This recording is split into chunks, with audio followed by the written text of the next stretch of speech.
안녕하세요. 키누스 ASMR 책 읽어주는 남자 4월 9일 방송 시작하겠습니다. 네, 오늘은 어제에 이어서 오늘은 이만 좀 쉴게요. 네, 힐링 에세이 두 번째로 읽어드리는 날입니다. 네, 우리 스푼 쪽에 킹슈님이 1등으로 와주셨군요. 반갑습니다. 킹슈님 어서 오시고요. 그리고 큐렌CH님과 네, 이게 누구십니까? 우리 댕스님께서 와주셨군요. 반갑습니다. 댕스님. 네, 정말 너무너무 오랜만인데요. 우리 댕스님. 잘 지냈죠? 와줘서 고마워요. 네, 그리고 유튜브 쪽에는 치크님과 진숙님 그리고 고은님께서 바로 들어와 주셨네요. 반갑습니다. 어서오세요. 치크님, 진숙님, 고은님. 네. 그리고 스푼 쪽에 정화님께서 오늘도 방송 시작하자마자 이렇게 들어와 주셨군요. 감사합니다. 정화님. 네, 오늘도 네, 멀리 퍼스라는 곳에서 들어주고 계시는 거죠. 정말 감사드리고요. 네, 그리고 고은님께서 네, 스푼 쪽까지 함께 주시는군요. 감사합니다. 네, 우리 큐렌CH님이 2등이라니 네, 오늘 킹슈님 상당히 또 빠르셨고요. 킹슈님께서는 네, 우리 댕스님을 반갑게 맞아주고 계시네요. 오랜만이시네요. 맨날 다른 방송 복습할 때 키누스님이 댕스님 불러주시는 거 자주 들었는데 라고. 네, 그렇죠. 그렇습니다. 아주 소중한 사람이죠, 저에게 댕스님. 킹슈님은 59분부터 대기 탔다고. 그렇기 때문에 1등을 할 수 있으셨군요. 그리고 고은님께서 10개 하트를 오늘도 네, 이렇게 후원해 주시는군요.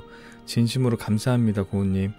네, 이렇게 매번 받아도 되는 건지 모르겠네요. 정말 늘 감사합니다, 고은님. 네, 좋아요가 벌써 10개가 한꺼번에 늘어나면서 많아지고 있네요. 그리고 코나님과 꼬미님께서도 들어와 주셨군요. 감사합니다. 네, 꼬미님 어서 오시고요. 네, 코나님은 제가 잘 못 뵀었는데 이렇게 방송 찾아와 주심에 진심으로 감사합니다. 네. 그리고 네, 유튜브 쪽에는 네, 지영님과 유튜브 잼서님께서 들어와 주셨군요. 반갑습니다. 지영님, 유튜브 잼서님 어서 오세요.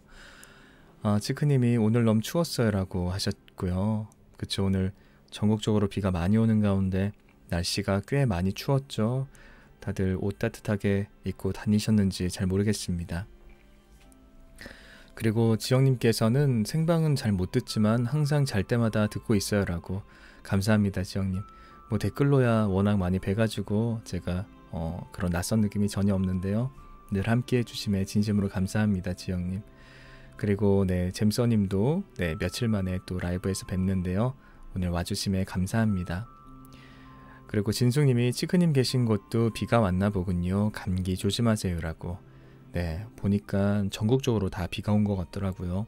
그래서 서울도 내리다 안 내리다 아까 저녁쯤부터 계속 내리고 있는데요. 네, 날씨가 많이 추웠는데 저는 나름 따뜻하게 입고 나갔다 왔습니다. 치크님 비도 엄청 오고 바람 너무 불어서 우산 2번이나 뒤집혔었어요 라고. 진짜요? 바람이 너무 심하게 불었군요. 우산 어떻게 그거 버렸나요, 치크님? 괜찮았나요? 네, 그리고 스푼 쪽에 김경중님과 윤승희님 그리고 현정님, 단벼벼님까지 들어와 주셨네요. 감사합니다. 네 분 어서 오시고요. 네, 일단 쫙 보이는 게 승희님께서 10개 하트를 오늘도 네, 후원해 주셨군요. 감사합니다, 승희님.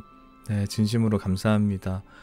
네, 요즘에 승희님과 고은님께서 아낌없이 후원을 해주시면서 제가 하트가 진짜 많이 늘어나고 있는 것 같아요. 정말 정말 감사합니다.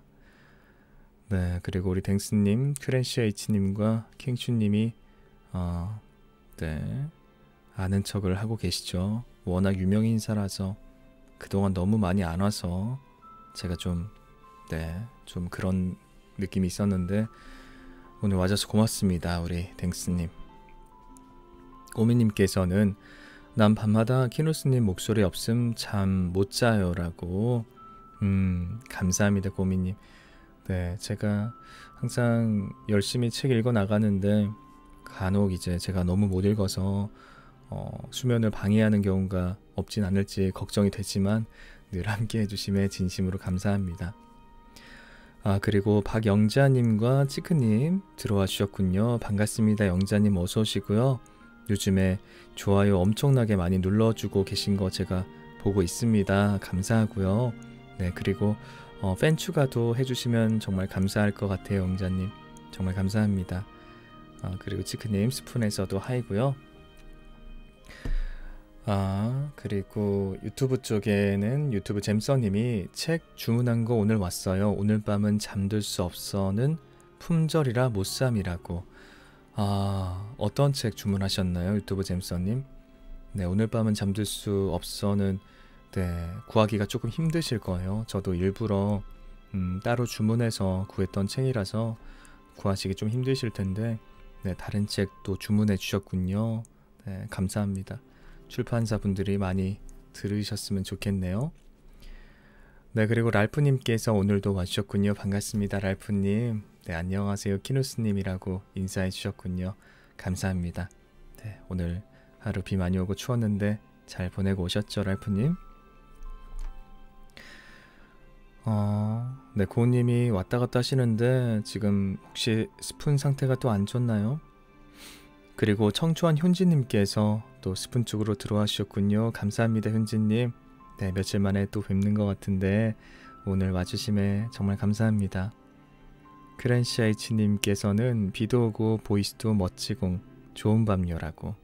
네, 밤에 어울리는 그런 목소리 들려드리도록 노력하겠습니다. 현주님께서는 오늘도 들으러 왔습니다 라고. 감사합니다. 고우님 자꾸 튕기고 계시는군요. 아이고 어쩌나요. 네, 그리고 소우님께서도 들어와 주셨군요. 반갑습니다. 소우님 어서 오시고요. 네, 오늘 와주심에 진심으로 감사합니다. 네, 꼬미님은 이제 꿈나라로 가시는 건가요? 알겠습니다. 이제 제가 책 좀 이따부터 읽어 드릴 텐데요. 네, 꿀잠 주무시길 바랄게요, 꼬미님. 네, 그리고 은주님께서 유튜브에 또 와주셨군요. 네, 은주님은 시차 때문에 굿모닝요라고. 네, 굿모닝입니다, 은주님. 네, 좋은 하루 되시길 바랄게요. 기대 안 했는데 내용 좋았어요라고. 어제 읽었던 분량 내용 좋았나요? 네, 어제 마치고 나서도 몇 분이 구매 링크를 여쭤보고 하셨는데 네, 어쨌거나 제가 제공받아서 읽는 첫 책이기 때문에 반응이 좋았으면 좋겠습니다. 네, 근데 어제 보니까 오늘은 좀 더 담백하게 제가 한번 읽어보도록 해볼게요. 네, 그리고 엔젤맘님께서 와주셨네요. 반갑습니다. 엔젤맘님 어서 오시고요. 안녕하세요. 늦었어요 라고. 아니에요. 별로 안 늦으셨고요. 오늘도 와주심에 감사합니다. 엔젤맘님. 네. 그리고 스푼 쪽에 소우님께서는 오랜만에 라이브 왔습니다 라고 인사해 주셨군요. 그러게요, 소우님. 네, 한 일주일 그 정도 된 것 같은데 네, 오늘 뵐 수 있어서 또 너무나 좋군요. 스푼 쪽에 요즘 하트 지원이 많아서 그런지 많은 분들 진짜 들어와 주시는 것 같아요. 지금 13분 정도 함께 해주고 계시고 유튜브 쪽에는 오늘은 좀 많이 안 계신 것 같은데 8분 함께 해주심에 감사합니다. 그리고 장유진님께서 오늘 처음으로 라이브 들어왔어요. 오늘은 목소리 괜찮으셔서 다행이네요 라고. 네, 유진님 댓글 오늘이었나요? 네, 아주 최근에 댓글 남겨주셔서 제가 답글 달아드리고 했었는데 이렇게 라이브 바로 찾아와 주심에 진심으로 감사합니다. 네, 들으셨던 날 제가 목이 좀 안 좋았었죠. 네, 그랬던 것 같은데 오늘은 목소리 괜찮습니다. 은주님께서는 그 부끄러움이란 출판사 블로그 보니까 책 오더하면 이것저것 넣어 보내주던데요. 신성 출판사라 그런지 귀엽던데요 라고. 그렇군요. 나 신생이라고 오타 정정하셨는데 부끄럼 출판사에서 되게 아기자기한 다른 것들도 함께 보내주시나 봐요. 우리 블로그까지 찾아가 주시는 은주님 정말 감사합니다. 그리고 엔젤맘님께서 키누스님은 저에게는 진짜 친구예요 라고. 아유, 감사합니다, 엔젤맘님. 제가 뭐 엔젤맘님을 아직 직접 뵌 적은 없지만 저도 이렇게 소통하고 뭔가 함께 생각과 감정을 교류할 수 있는 이런 분들이 진짜 친구가 된다고 생각하고요. 그래서 저도 항상 너무나 감사한 마음, 네, 너무나 기쁜 마음을 가지고 있습니다. 네. 그리고 유진님께서 맞아요, 오늘이에요. 기억해 주셔서 감사합니다라고. 아닙니다. 기억을 당연히 해야죠. 네, 오늘 댓글인데 제가 기억 못하면 진짜 제가 문제 있는 거겠죠. 그리고 진숙님께서는 오늘 책 구매 완료했습니다. 한정판이던요 라고. 진짜요? 오늘은 이만 좀 쉴게요 구매하셨단 말씀이시죠, 진숙님? 너무나 감사합니다. 제가 더 기쁘네요. 진심으로 감사합니다. 네. 그리고 스푼 쪽에는 다현님께서 오늘도 와주셨군요. 반갑습니다, 다현님. 네, 저 왔습니다 라고 인사해 주셨네요. 감사합니다. 오늘도 와주셔서 진심으로 감사합니다, 다현님. 네. 그리고 유진님께서는 목소리를 들으면 차분해져서 좋아요. 책 읽어주시면 감정이입이 잘 돼서 좋아요라고. 감사합니다. 네, 제가 몇 번 언급했었지만 뭐 제 목소리가 특출나게 엄청 좋은 것보다는 들으시는 입장에서 좀 편안해지고 차분해지고 그런 장점이 있는 것 같아요. 그리고 나름의 연기를 열심히 하고 있는데 그것들 좋게 봐주시니까 제가 이렇게 잘 성장하고 있는 것 같습니다. 그리고 엔젤맘님께서 저만의 생각은 아닌 거죠? 친구라서 소중합니다 라고. 그럼요. 물론 친구라는 단어가 뭔가 동년배여야 친구일 것 같고 그런 고정관념이 없지 않아 있지만 함께 얘기를 나눌 수 있고 함께 뭔가 기뻐하고 울 수 있다면 친구라고 생각합니다. 저도 너무나 소중한 존재고요, 엔젤맘님. 그리고 함께 해주시는 분들 진짜 소중한 존재라는 거 항상 느끼고 있습니다. 은주님께서는 그런 출판사들은 꼭 잘 살아남았으면 좋겠어요. 워낙 출판사들이 어려워서라고. 그러게요. 네, 제가 그렇게 뭐 신생 출판사 분들이라든가 혹은 작은 출판사 그런 약간이라도 도움이 되면은 진짜 좋을 것 같습니다. 제가 그럴 만한 입지가 아직은 아닌 것 같지만요. 네, 그리고 키라님이 의학 늦었다라고 하시면서 안녕하세요라고. 반갑습니다, 키라님. 어떻게 평일인데 이렇게 또 와줬네요. 정말 고맙습니다, 키라님. 어서 오시고요. 그리고 스푼 쪽에서는 승희님께서 키누스님 인스타로 푸사 스샷해서 홍보해도 되나요? 저만 듣기 아까워요라고. 그럼요, 승희님. 얼마든지 웰컴이고요. 그렇게 해주시면 제가 더 감사하겠습니다. 그리고 지금 92님께서 입장하셨고 좋아요까지 눌러주셨군요. 감사합니다, 92님. 어서 오시고요. 네, 92 하고 뒤에 달 표시가 있는데 뭔가 제 방송과 잘 어울리는 느낌이네요. 와주심에 진심으로 감사합니다. 은주님께서 어제 소통하는 중에 얼굴로 먹고 사는 키누스님에서 빵 터졌어요. 생각해보니 동의해도 될 듯이라고. 생각을 곰곰이 해보시니까 동의해도 될 듯 하셨나요, 은주님? 네. 제가 아까 그 댓글에 그런 내용 달아주셔가지고 은주님께서 답글로 네, 캠빨 조명빨이라고 네, 강조해서 써놨습니다. 네, 그게 팩트고요. 네, 오해 없으시길 바라겠습니다. 유진님께서는 개인적인 질문인데 다른 직업이 있으시고 이건 취미로 하시나요? 성우 같으세요? 라고. 네, 그렇습니다, 유진님. 저는 원래 본업이 있고요. 네, 원래 개인적인 훈련을 위해서 이 방송을 시작했는데 이제는 훈련의 차원을 넘어서 정말 방송을 위해서 여러분들을 만나기 위해서 계속 방송을 하게 됐습니다. 그래도 어쨌거나 본업은 있다는 점 아시면 될 것 같고, 예전에 최지연님이셨나요? 제가 게시글 올렸을 때 구독자 10,000명 되면 Q&A 같은 거 해달라고 했는데 한번 생각해 보겠습니다. 제가 그렇게 신비스러운 사람은 아니기 때문에 궁금해 하시는 점 알려드려도 괜찮지 않을까 그런 생각이 좀 드는군요. 네. 기라님께서 모두 반가워요라고 하셨고, 유진님께서는 목으로 먹고 살고 얼굴로 먹고 사는이라고 크크크 하시면서 그러시면서 대단하시네요. 매일 규칙적으로 하시기 쉽지 않으실 텐데 매일 이렇게 읽어주시다니 감사해요라고.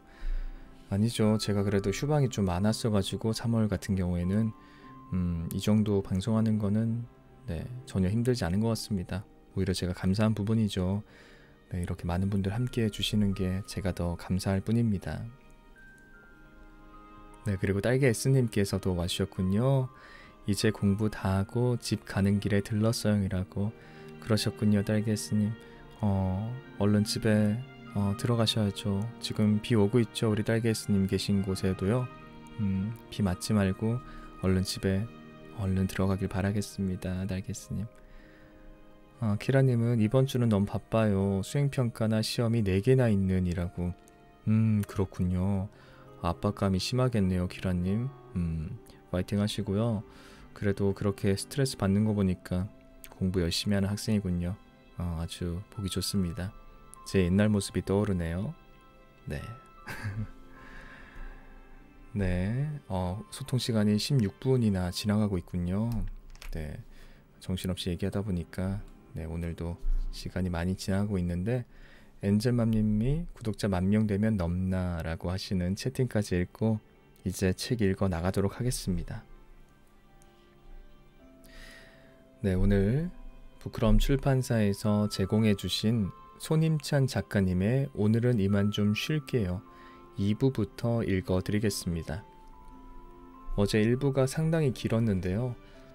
상대적으로 2부가 너무나 짧게 구성되어 있기 때문에 가능하면 3부의 일부분 시간을 봐서 그 정도까지 제가 읽어드리도록 하겠습니다. 어제는 인간관계에 대한 내용이었죠. 오늘 2부는 일단 미리 말씀드렸듯이 자존감에 대한 얘기고요. 그리고 3부를 읽게 된다면 사랑에 관한 내용이 전개된다는 거 알아주시면 좋을 것 같습니다. 그럼 지금부터 손임찬 작가님의 오늘은 이만 좀 쉴게요 2부부터 읽어드리겠습니다.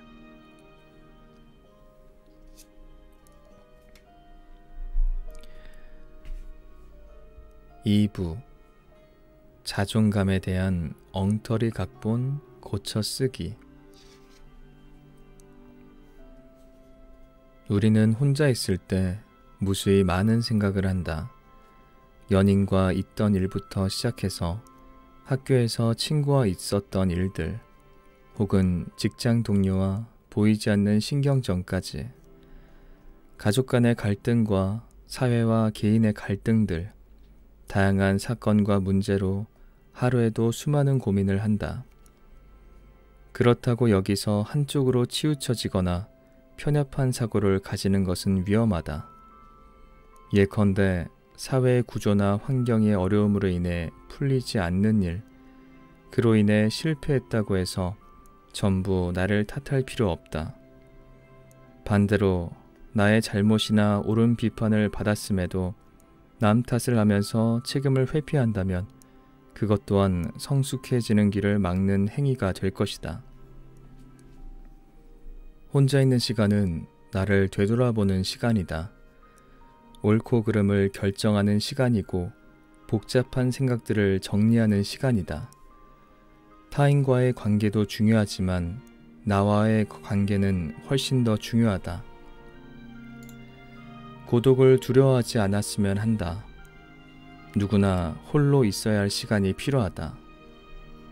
혼자만의 시간은 그저 외로운 시간이 아니라 나를 편하게 대하면서 위로해 주기도 하고 진취적 사고를 극대화하기도 한다. 그 과정 중에 자연스레 자존감이라는 것은 키워지는 것이 아닐까 싶다.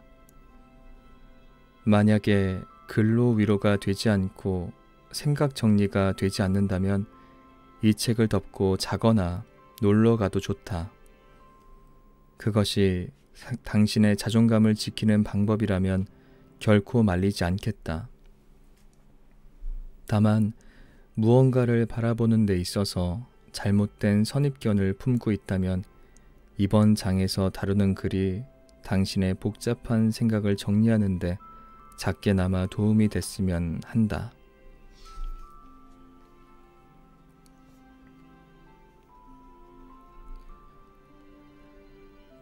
잃어버린 자존감 되찾기. 자존감이라는 개념은 가정, 학교, 직장, 그 어느 곳에서도 가르쳐주지 않았다.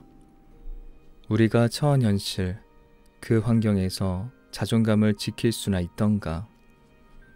어쩔 수 없이 울며 겨자먹기식으로 부딪히고 깨지면서 배운다. 사랑에 있어서 만남과 이별의 경험, 타인과의 갈등 속에서 상처와 함께 성장한다. 그 시행착오 끝에 결국 내가 가치 있는 존재라는 사실을 받아들이고 보다 나은 나아가 되기 위해서 노력하기 시작한다. 여기서 더 확실하게 알아야 할 것은 하나다. 그동안 스스로에게 내린 평가들은 어떤 기준이나 사람들의 의견을 반영한 것 뿐이다. 고로 당신이 살아가는 데 있어서 그 잣대가 100% 맞다고 볼 수는 없다. 나에 대한 평가는 죽기 직전에 내려도 괜찮다. 이것저것 따지면서 나를 채찍질할 필요 없으니 이제 정말 작은 것이라도 좋으니까 생각나는 대로 메모장이나 노트에 적으면서 나열해보자. 살면서 타인으로부터 칭찬받은 것, 쑥스럽지만 남몰래 내가 해왔던 일, 오랫동안 해왔지만 이 정도는 누구나 할 수 있는 일이라며 자신의 전문 분야를 폄하했던 것들까지 전부 다 적어보자. 근거 없는 자신감은 시간이 지날수록 객기가 될 수 있지만 재능이라는 근거가 나의 자존감을 지키는 방패막이 되어줄 수 있다.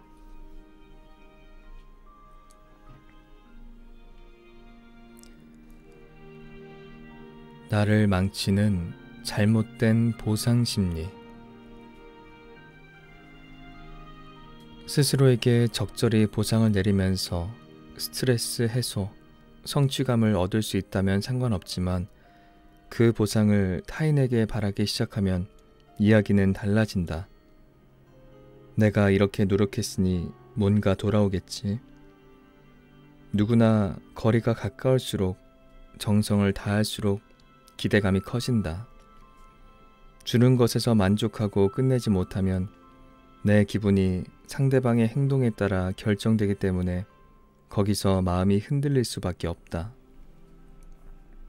나를 알아주는 사람이라면 기대하기 전에 알아서 잘해주겠지만 받기만 하고 끝인 배은망덕한 사람도 있으니까.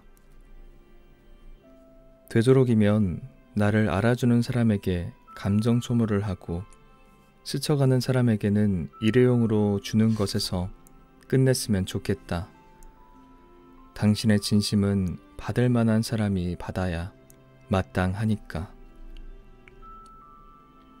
관계에서 감정 소모를 피할 수 없지만 적절하게 배분할 수는 있다.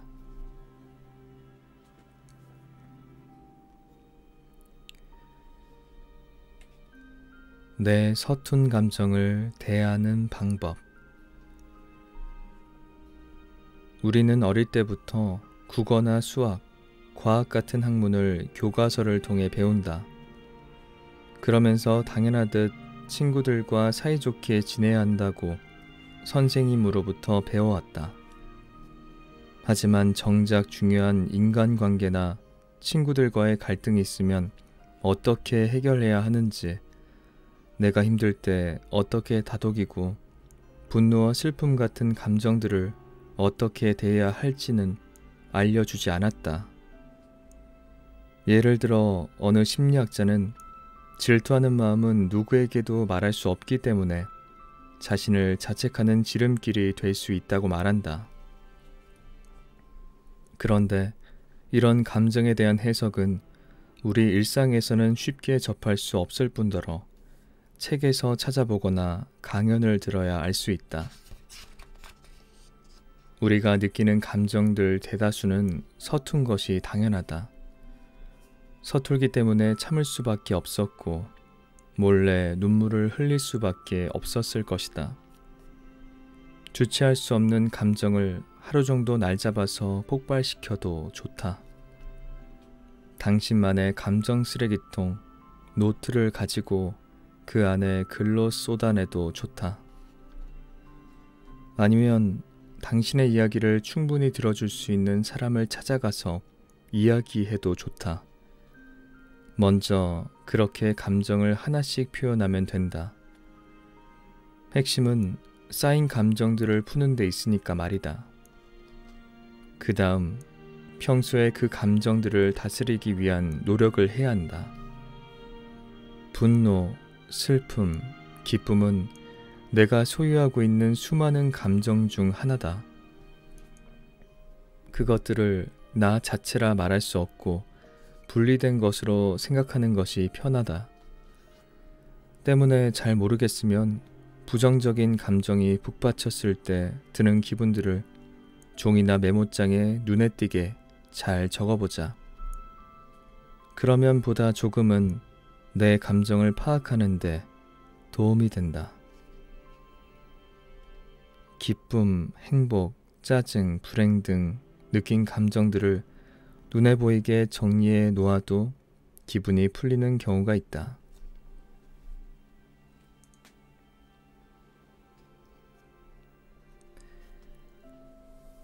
잘 지내다가도 감정이 북받쳐 오를 때, 좋은 시간을 보내다가도 문득 이런 생각이 들 때가 있다. 지금 느끼고 있는 행복이 언젠가 사라지는 것은 아닐까? 나는 결국 언젠가 사라지는 것들을 애써 붙잡고 있는 것은 아닐까? 삶에 지친 내게 희망이라고는 고통이 끝나는 순간뿐이라서 힘든 와중에도 행복한 순간들을 그려왔는지도 모른다. 제발 지금 나의 현실이 어떻게 됐으면 좋겠다 라고 간절히 바라며 현실 도피를 했는지도 모른다. 사랑, 우정, 내가 하는 모든 일에 대한 기대가 클수록 되돌아오는 실망감은 너무나 컸으니까. 미래에 대한 희망이 무슨 소용일까 싶어서 비판적인 사람이 되는 순간들이 많았다. 그럼에도 나는 쳇바퀴 돌아가듯이 흘러가는 삶에 뛰어들기로 다짐했다. 나는 한 번의 행복이라도 맛보았기 때문에 그것은 어디에서나 찾기 어렵지만 생각보다 가까운 곳에 있다는 사실을 알고 있기 때문에. 과거의 기억에 얽매여서 나를 속박하지 않는다. 동시에 불확실한 미래에 현재 내 삶을 담보로 내놓지 않는다. 향수에 젖는 것만큼이나 이성을 마비시키는 행위는 없다.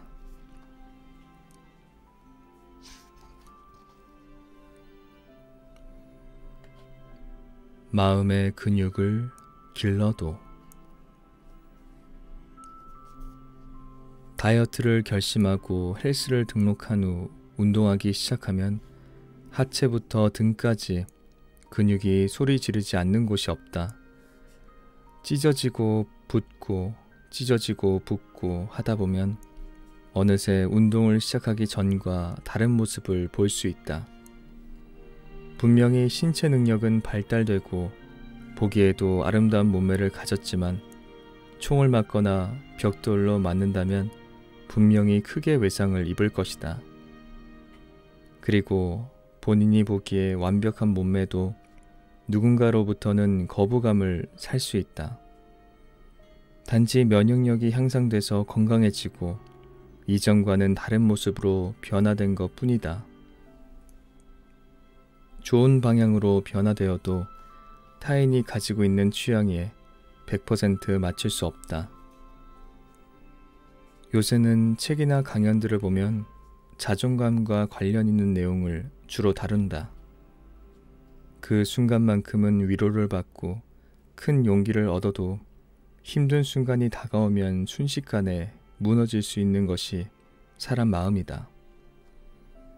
신체 능력이 발달하였다고 해서 운동이 힘들지 않을 수 없는 것처럼 내 여린 마음이 예전보다는 덜 상처받는 것일 뿐이다. 이성적이고 강한 사람도 상처받는다. 애초에 상처받지 않겠다는 각오보다는 상처를 극복하는 시간을 줄여나가는 노력을 하는 편이 현명하다. 어떤 상처도 받지 않는 사람, 그건 뭔가 이상하다. 오히려 상처받는 게 정신이 건강하다는 증거다.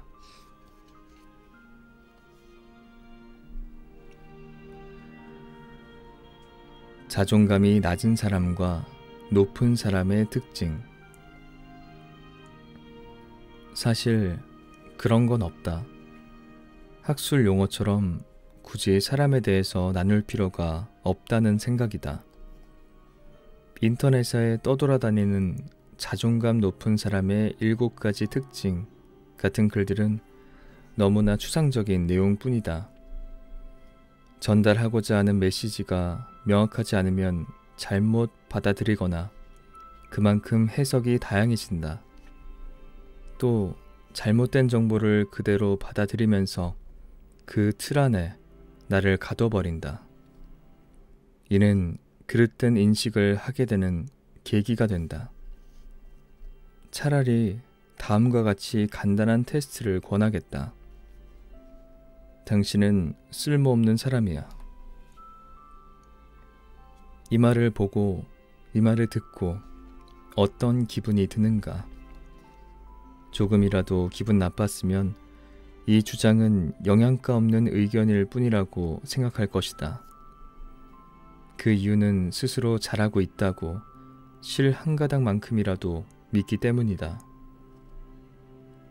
매일 아침 일찍 일어나서 등교 및 출근을 하는 학생과 직장인, 모두 쉬는 공휴일에도 일을 하러 가는 생산직 종사자나 항공 승무원, 혹은 편의점 아르바이트생까지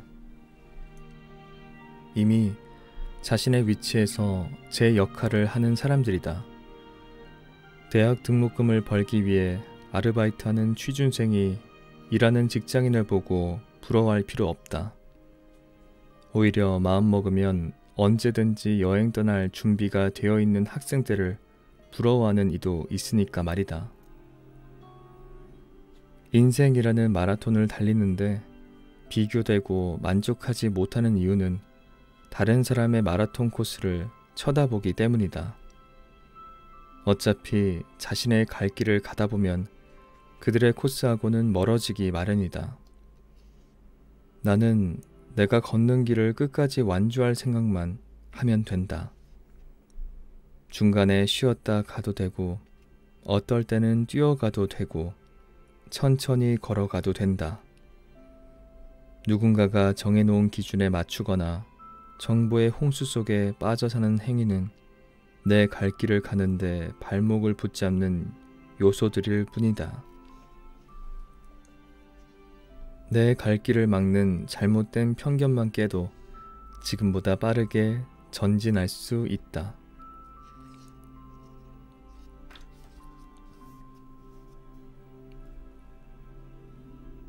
괜찮다는 말에 숨겨진 속내. 나는 가수 이하이의 한숨이라는 노래를 좋아한다.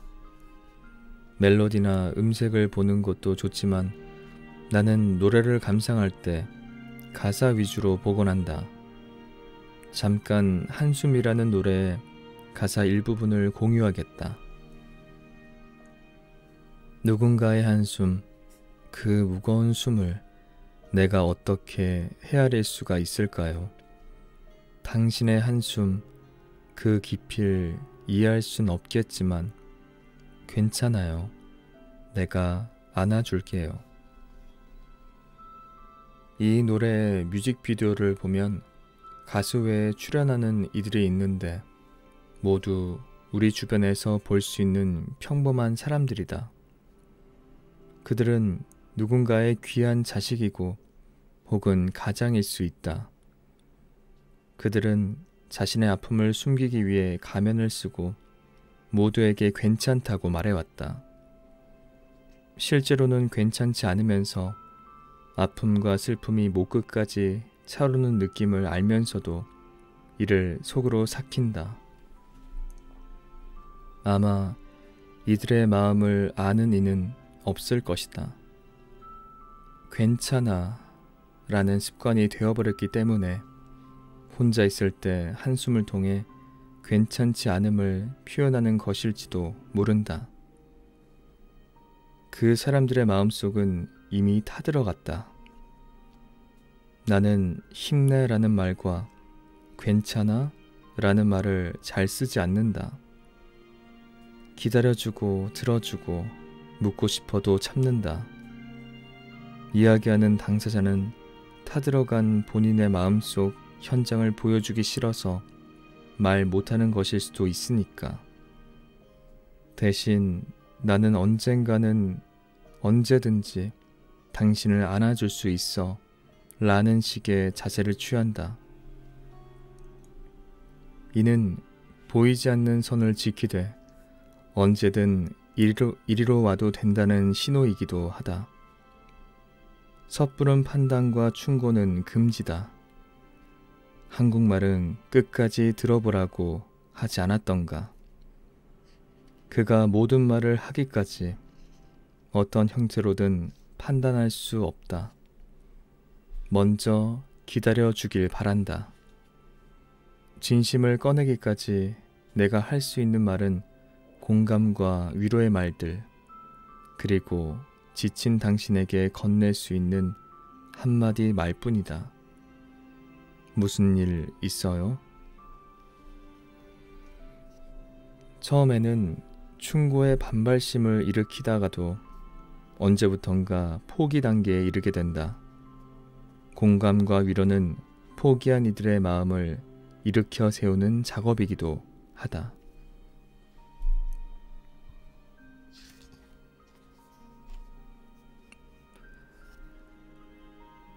나를 낮추는 것과 겸손함의 구분. 겸손함은 확실히 인간에게 있어 정말 필요한 미덕이다.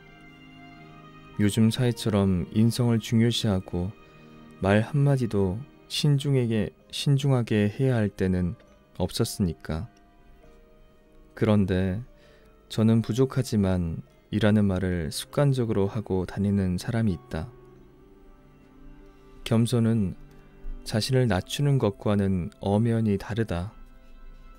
겸손은 자신을 과장되게 포장하지 않고 끊임없이 스스로를 객관적으로 되돌아본다.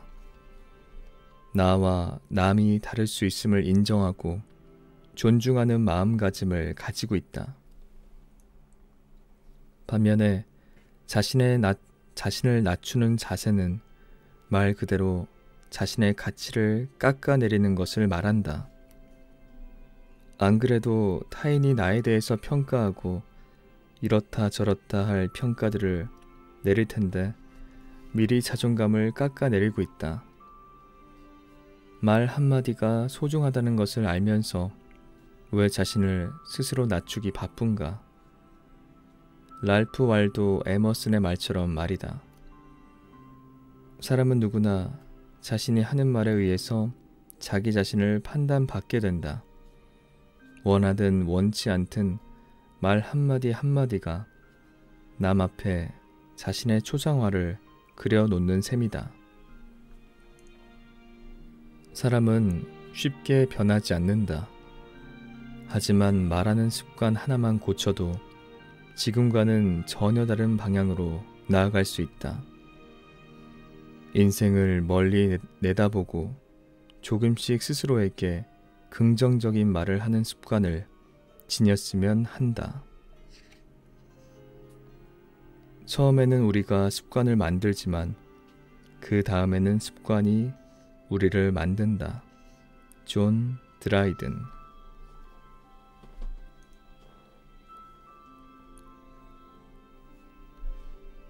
창작의 고통이 내게 알려준 것들.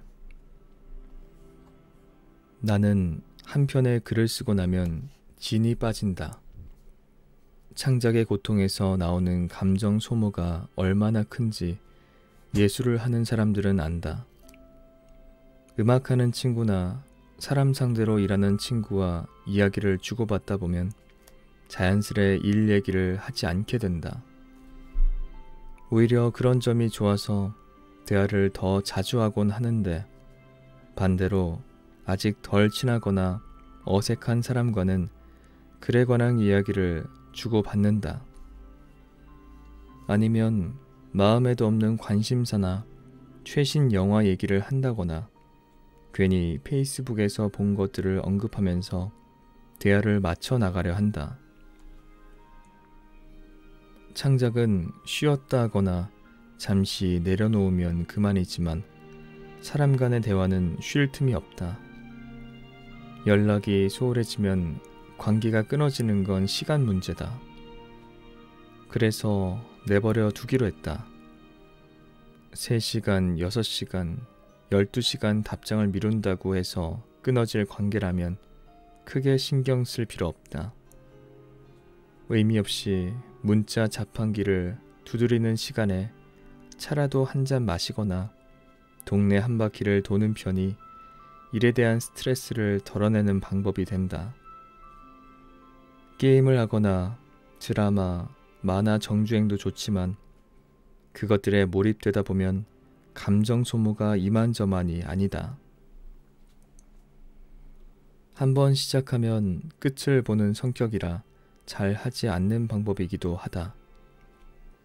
오히려 가볍게 볼 수 있는 유머 영상이나 친한 친구와 의미 없는 헛소리를 주고받는 것이 스트레스 해소에 도움이 된다. 한 번은 SNS에 강아지 사진을 올리면서 본문에는 아무런 생각 없이 지내는 훈련을 하고 있다 라고 말하니, 하는 일이 생각을 해야 하는 일인데 쉬시면 안 되죠 라는 댓글이 달렸다. 의견을 잘 수용하는 나지만 창작하는 사람도 쉴 시간이 필요한답니다 라고 단호하게 답글을 달았다. 맞다. 일을 하다 보니 쉴 시간이 필요하다. 재밌게 일할 줄 모르고 제대로 쉴 줄 몰랐던 내게 창작의 고통을 놀면서 일하는 요령을 알려주었다. 휴일에 자기 개발을 하는 사람이 꽤 있다. 그러면 언제 쉬는 걸까? 쉬는 것도 엄연히 업무 능률을 올리기 위한 하나의 방법이다.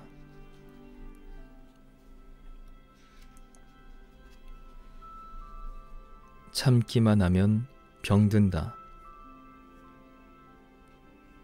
어릴 때는 달면 삼키고 쓰면 뱉었는데 나이를 먹어갈수록 쓴 것은 삼키려 한다. 그러나 살면서 겪은 스트레스, 감정 상하는 일들을 모두 참고 넘어가는 것은 능사가 아니다. 참아서 넘기는 사람은 대부분 어릴 적에 참는 것이 이기는 것이라고 배웠거나 인내를 강요받았을 확률이 높다. 결정적으로 사람들이 그의 말에 경청해주지 않았을 확률 역시 높다. 속마음을 털어놓을 공간이 없다 보니 자책하면서 자신을 절벽 끝으로 몰아가는 습관이 생긴 것이다.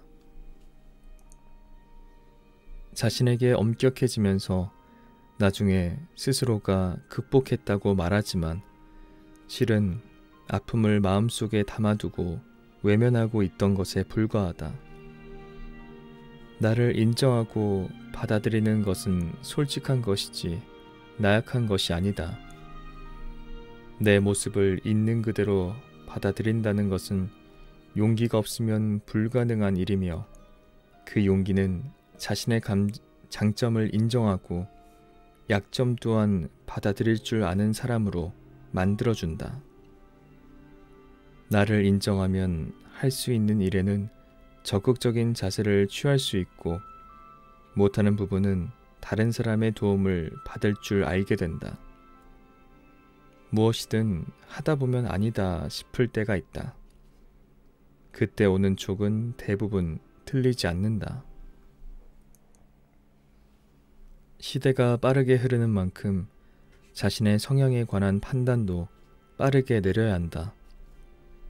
어느 영화 대사에는 오래가는 사람이 강하다고 말했지만 근본 없는 강함은 어디에도 없다. 자신의 강점과 약점을 알고 이를 적절히 활용할 줄 알면 오래가는 것도 가능하다. 그런 사람이 정말 강한 사람이다. 끈기는 절대적으로 필요한 자질이 맞다. 물론 그 끈기를 어디에 활용할지 잘 판단해야 한다.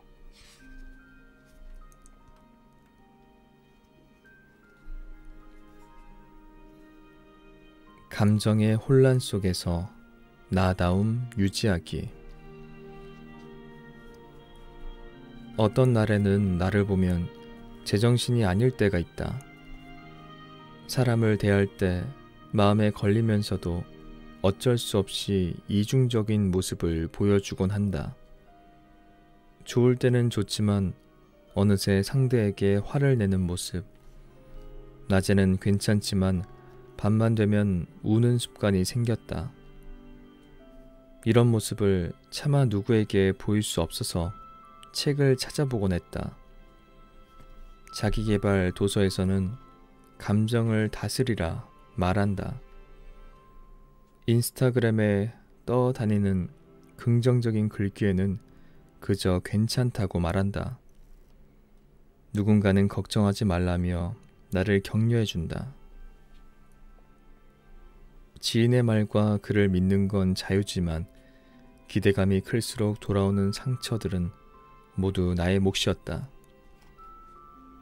수능, 자격증, 취업 등 각종 도전에 넘어지고 사랑했던 사람과의 가슴 아픈 이별, 믿었던 친구의 배신을 통해 언제 나를 흔들어 놓을지 모르는 것이다. 감정이라는 존재는 사건, 사고와 함께 언제든지 내 뒤통수를 칠 준비를 하고 있다. 그럼에도 불구하고 나는 나다움을 유지하기 위해 노력해야 한다. 나다움이란 그저 이기적인 태도를 보이라는 말이 아니다. 타인을 존중하되 선택은 내가 하는 것이다. 단, 그 선택의 몫은 모두 내게 있다는 사실을 알고 있으므로 현실을 파악하고 그 사실들을 담담하게 받아들이는 것을 말한다. 거리를 두는 것은 인간관계에서만 가져야 할 처세술이 아니다. 내 육체를 지배할 만한 부정적인 감정들하고도 거리를 둘 줄 알아야 한다. 그러므로 평소에 감정의 평행선을 이어가다 보면 나다움을 유지할 수 있는 안정적인 지점을 발견할 수 있다. 내 마음에 안정감이 있어야 어떤 일을 해도 흔들리지 않는 삶을 살 수 있을 것 같다.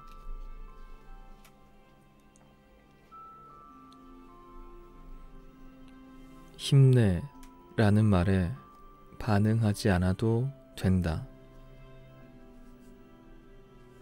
내가 힘들어 지칠 때 주변에서 꼭 해주는 말이 있다. 거의 다 왔어. 조금만 더 힘내자. 원래 젊을 때는 사서 고생하는 거야. 힘내라는 긍정적인 말은 더 이상 뛸 힘이 없어도 물을 마시게 하면 더 뛸 수 있다는 기대감에서 건넸을 것이다. 물론 실제로 목적지가 있는 상태에서 달리는 것이라면 분명히 큰 도움이 되는 말이다. 하지만 우리 현실은 동화 속 이야기처럼 조금만 더 힘낸다고 해서 행복한 결말을 볼 수 있는 게 아니다. 굳이 그들이 하는 말들에 반응하지 않아도 된다.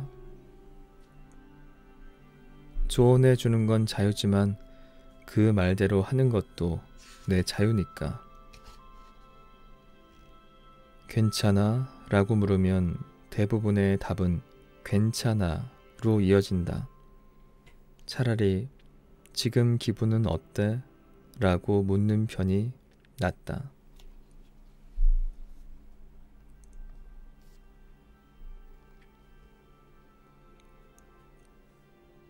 이제 그만 우울해야 할 때.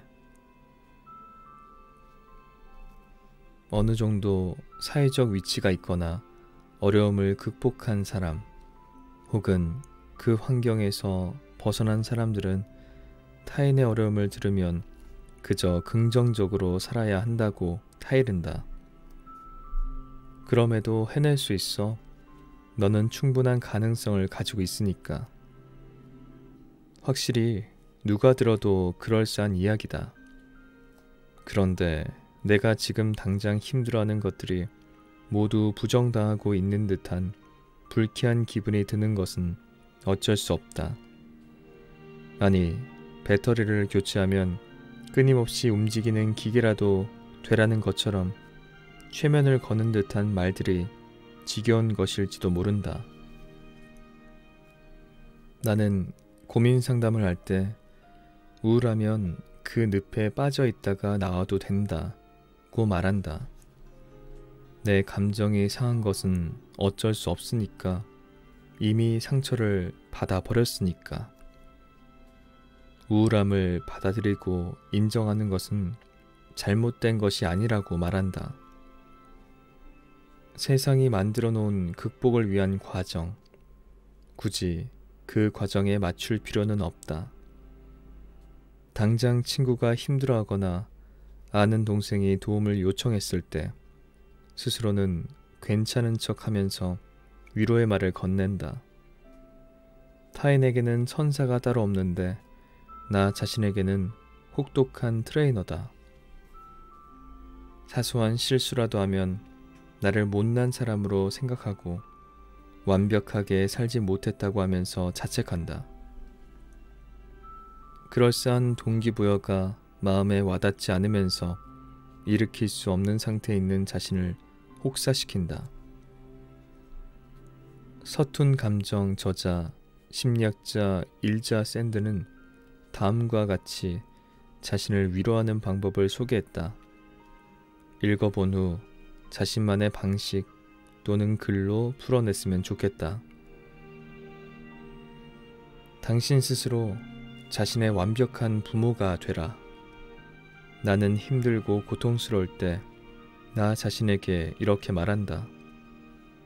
사랑하는 나, 모든 일이 바라던 대로 되지 않아서 많이 힘들지. 너는 그것을 얻기 위해 정말 열심히 노력했고 진심으로 그것을 원했어. 그리고 내가 원했던 것이 무엇인지 상세하게 설명한다. 그럴 때 나도 모르게 눈물이 흐른다. 그것은 나의 슬픔과 안타까움 심정을 드러내는 눈물이다. 그렇게 한참 눈물을 흘리고 나면 내가 원했던 것을 떠나보낼 마음의 준비가 된다. 완성하지 못한 것을 포기하기 힘든 것처럼 좋은 관계를 맺지 못했던 사람, 간절히 바라던 것들을 떠나보내는 것은 더 아프고 고통스러운 일이다. 혼자서 나를 위로해야 할 때 쓰이는 방법이다. 타인에게 지나치게 의존하는 것, 혼자서 모든 짐을 안고 가려는 마음가짐, 어느 한쪽에도 치우치면 안 된다.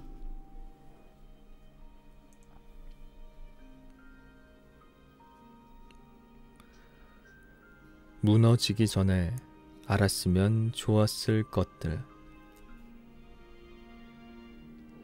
사람은 아랫배, 명치, 목적과 턱 등 취약한 급소가 존재한다. 마찬가지로 마음의 급소도 크게 세 가지가 있다. 첫 번째는 스스로 콤플렉스라 여기는 약점들이다. 주로 타인과 비교하면서 느끼는 열등감에서 비롯되거나 칭찬받거나 인정받은 기억이 없어 위축되는 경우, 두 번째는 남에게 이야기하기 꺼려한 비밀이다. 제 아무리 가까운 사람이라 해도 나의 이런 모습을 알게 되면 멀어질까봐 겁부터 먹게 된다. 누군가는 남들이 생각보다 내게 관심이 없다고 조언하지만 남들은 생각보다 내게 관심이 많다는 사실 또한 알고 있기 때문에 불안감은 좀처럼 사라지지 않는다. 세 번째는 트라우마다. 트라우마는 건드리면 확 터져버릴 것 같은 깊은 상처와 같다. 이를 완전히 치유하지 못하거나 극복하지 않으면 평생 잊지 못하고 사는 경우도 있다. 이것들에 대해 조금 역설적으로 말하면 트라우마를 통해 더욱 성숙한 사람으로 탈바꿈할 수 있는 기회가 된다는 것도 알고 있으면 좋겠다.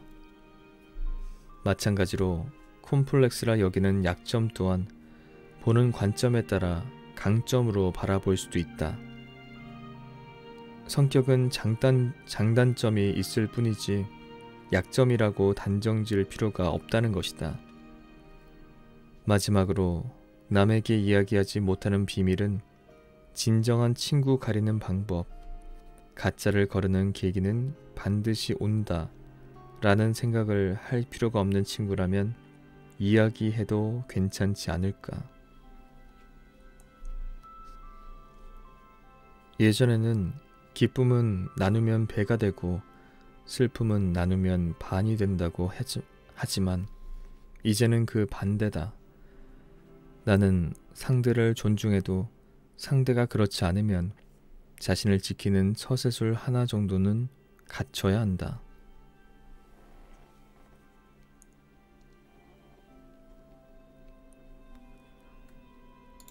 나를 사랑하기까지의 과정.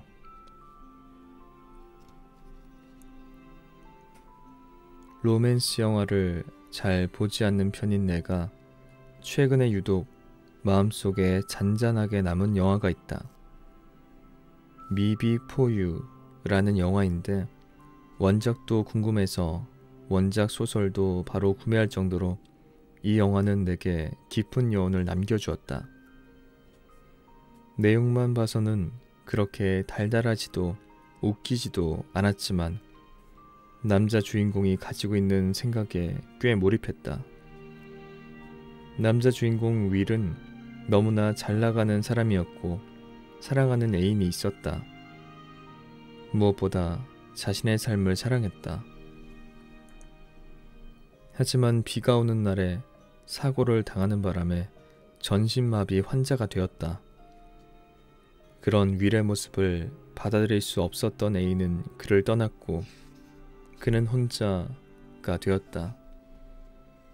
그렇게 서서히 마음이 다치고 나서야 여자 주인공인 루이자가 나타났다. 그녀는 이미 7년 동안 연애를 한 사람이 있었지만 자신에 대한 배려가 없는 남자친구 때문에 힘들어했고 부양해야 할 가족까지 있어서 자신의 독특한 패션을 살리는 건 꿈도 꾸지 못했다. 서로 다른 남녀가 만나 사랑에 빠지고 오래오래 행복했으면 그저 그런 영화가 됐을 것이다. 6개월이라는 기간에 루이자는 처음으로 자신을 알아주고 꿈에 대한 격려를 7년 만난 연인이 아닌 부양 대상자인 윌로부터 듣게 된다. 윌 또한 루이자의 긍정적인 마인드와 항상 자신을 위해 애써주는 모습에 감동을 받았다. 그 뒤에 이어진 6개월의 만남은 짧지도 길지도 않은 시간이었다. 루이자는 윌과 평생 함께할 것을 약속하지만 윌은 이별을 준비했다. 그는 자신의 삶을 너무나 사랑했지만 지금의 삶을 살아갈 수 없다고 한다. 분명 루이자 덕분에 좋은 방향으로 살아간 것은 사실이지만 결국 내 인생은 아니라는 점이다. 그는 죽음을 선택했고 루이자는 울며 불며 붙잡지만 결국 그를 보내게 된다. 영화의 마지막 장면에는 루이자가 윌이 남긴 편지를 읽고 노란색 줄무늬 스타킹을 당당하게 신고 거리를 활보하는 모습이 비친다. 그 내용에는 자유를 누릴 수 있는 돈과 그녀의 꿈을 격려하는 글이 담겨 있다. 사랑하는 사람에게 삶을 선물했으니 이보다 큰 선물이 있을까? 나 또한 내 삶을 사랑한다.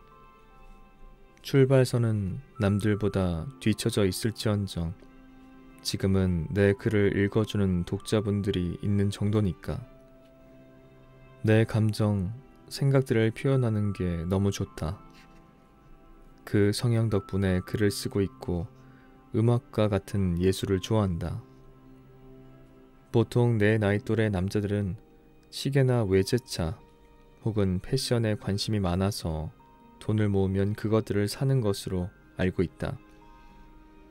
하지만 나는 특이하게도 책을 모은다. 그 책도 모으다 보니 300권이 훌쩍 넘었다.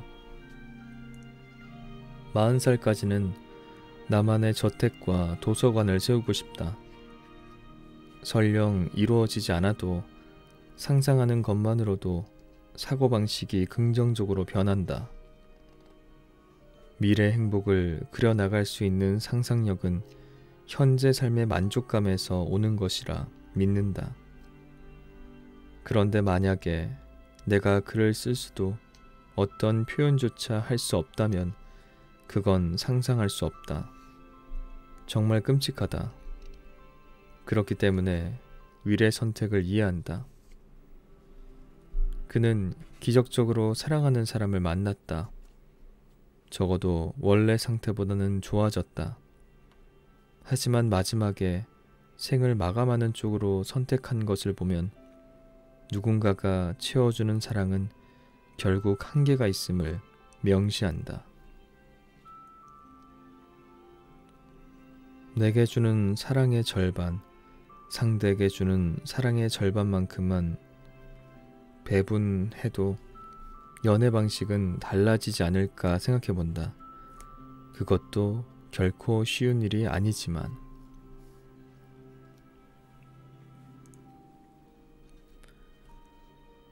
넘어져도 괜찮다.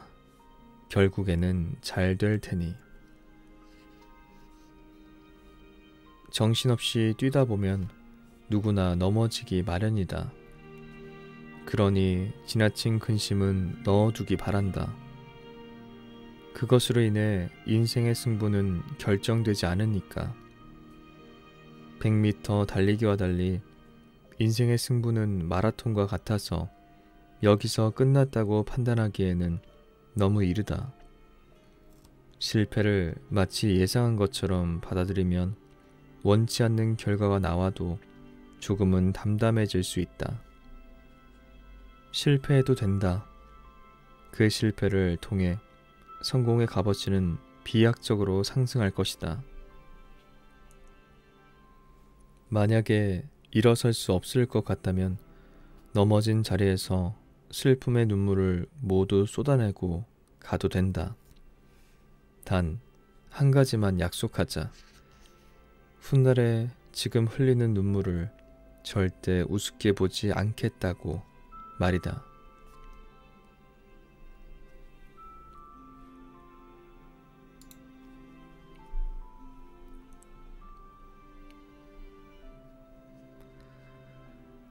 삼부.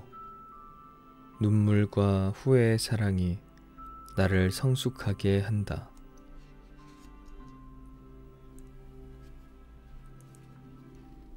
사랑하려면 상처받을 각오로 하라는 말이 있다. 사랑에는 책임과 의무가 따르기 때문이다. 이별하기까지 한 사람만 바라봐야 할 의무. 이 사람의 모든 면을 받아들일 준비와 책임감을 가져야 한다.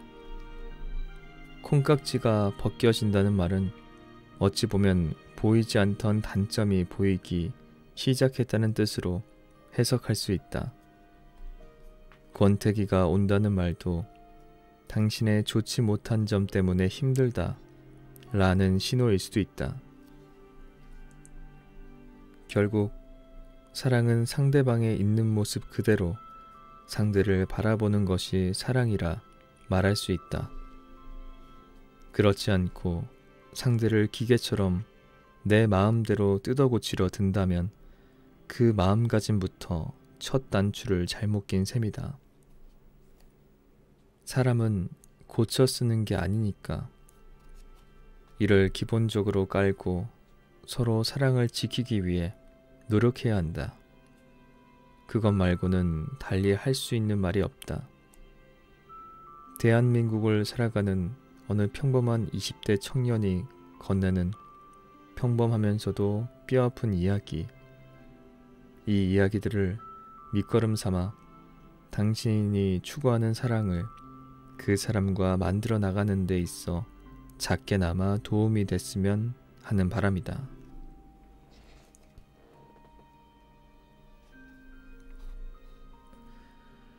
당신의 존재 자체가 큰 위로다.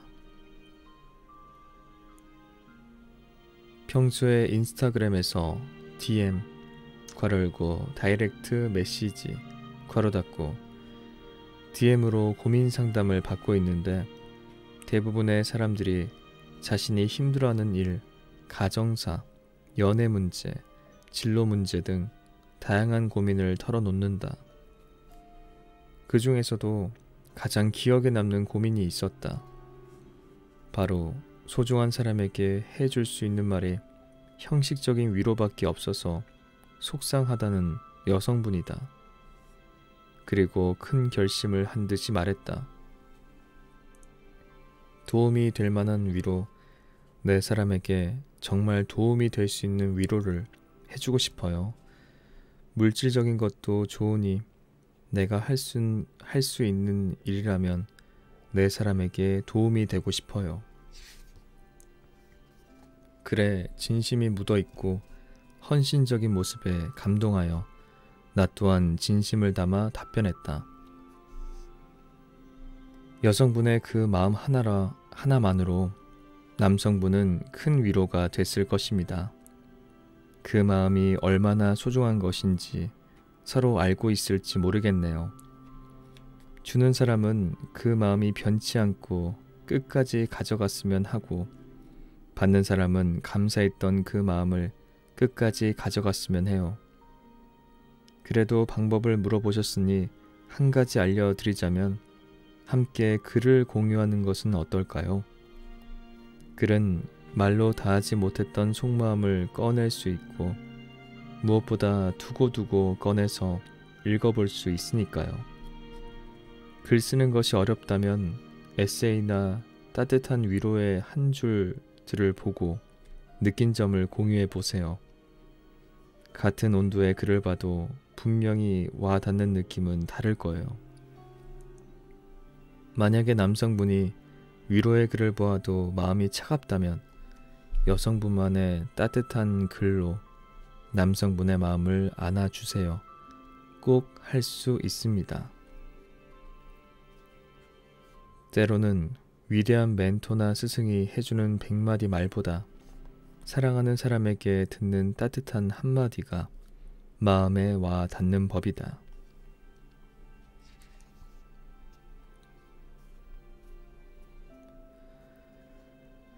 내 사람의 소중함을 깨닫는 방법.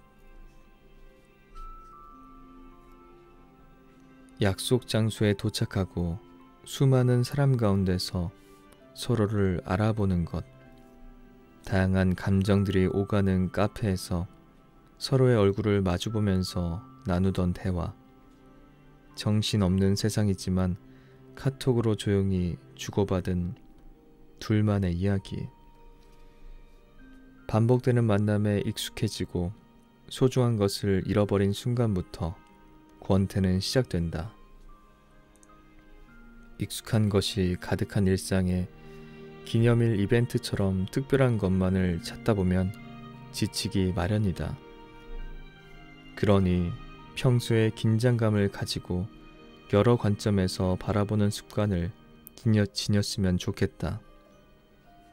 어떻게 될지 모르는 막연한 미래를 생각하면 불안정할 때도 있지만 각자 당연하게 여기고 있는 것들을 소중하게 생각하고 감사하도록 하자. 하루하루 쌓아가는 추억을 만들다 보면 먼 훗날에 돌아볼 때 그 추억은 크고 선명해질 테니까 한 번이라도 더 생각하고 마음을 전하고 바로 실천해보자. 사소하지만 입장을 바꿔보면 절대 사소하지 않다. 이를 알아보고 서로 맞춰 나가는 노력이 필요하다.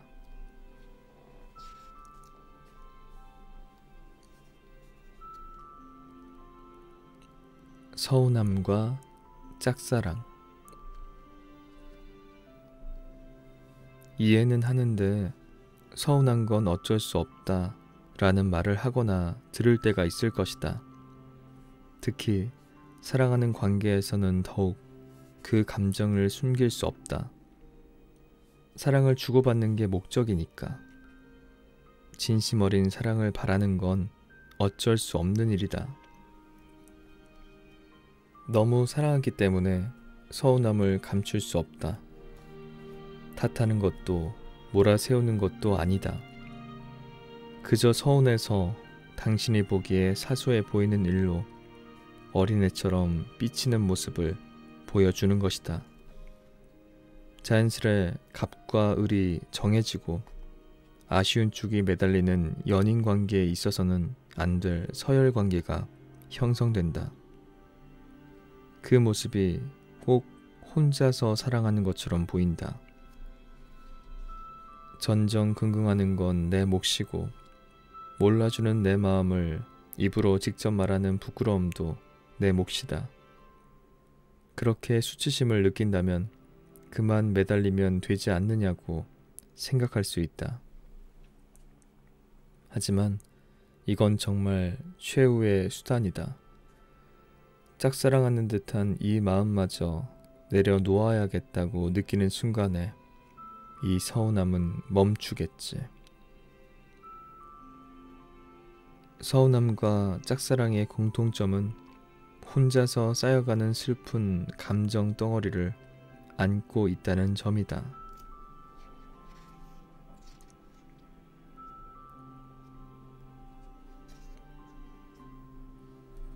사랑하는 이에게 너무나 잔인했다.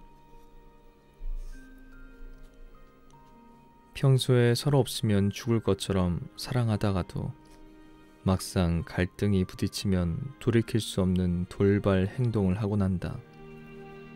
그것이 폭력이라는 형태로 나오기도 하고 언어로 상대에게 평생 잊을 수 없는 말의 상처를 남기곤 한다.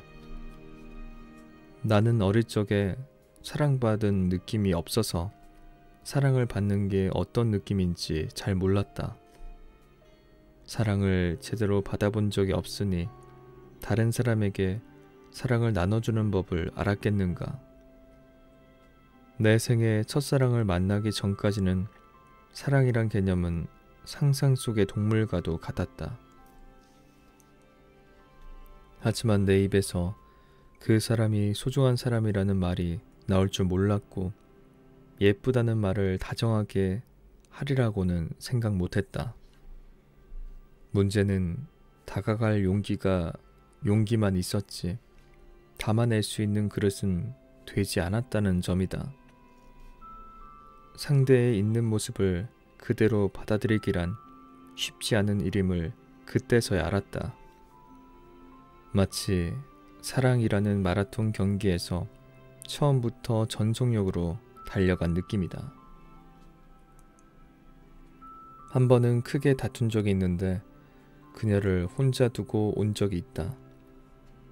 나를 따라서 나오는 그녀는 나와 일정한 거리를 두고 뒤에서 따라오는데 이 모습을 본 나는 발걸음 속도를 높여서 지하철로 발걸음을 옮겼다.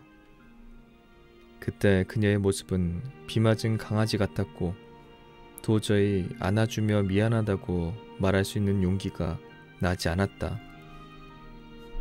장거리 연애로 얼굴 볼 수 있는 날도 많지 않았음에도 홀로 그곳에 두고 나는 집에 가버렸으니 사랑하는 이로부터 홀로 남겨진 그녀의 기분은 어땠을까? 씻을 수 없는 상처를 안긴 셈이다. 그 외에도 감정 기복이 심한 탓에 여러 번 힘들게 했고 헤어지자는 말을 서너 번 뱉었었다. 그녀가 애써 괜찮다고 말해주는 따뜻한 온도가 담긴 말도 내 이기적인 마음에 잘라내버렸다. 이 모든 잘못을 알았을 때는 이미 늦었다. 내가 제정신으로 돌아오는 사이에 그녀는 이별을 준비했고 이 이별 통보를 겉으로는 담담하게 받아들였다. 그녀를 어렵게 만났는데도 불구하고 쉽게 떠나 보내버렸다. 그리고 꽤 오랫동안 아팠다. 그제 알았다.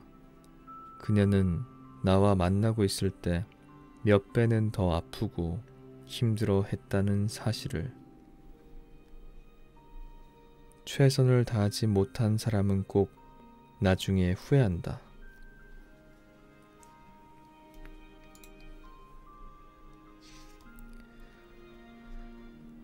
사랑을 통해 성숙해진다. 그녀와 헤어진 뒤에 1년이 안 된 시간이 지나 연락했을 때는 서로 많은 변화가 있었다.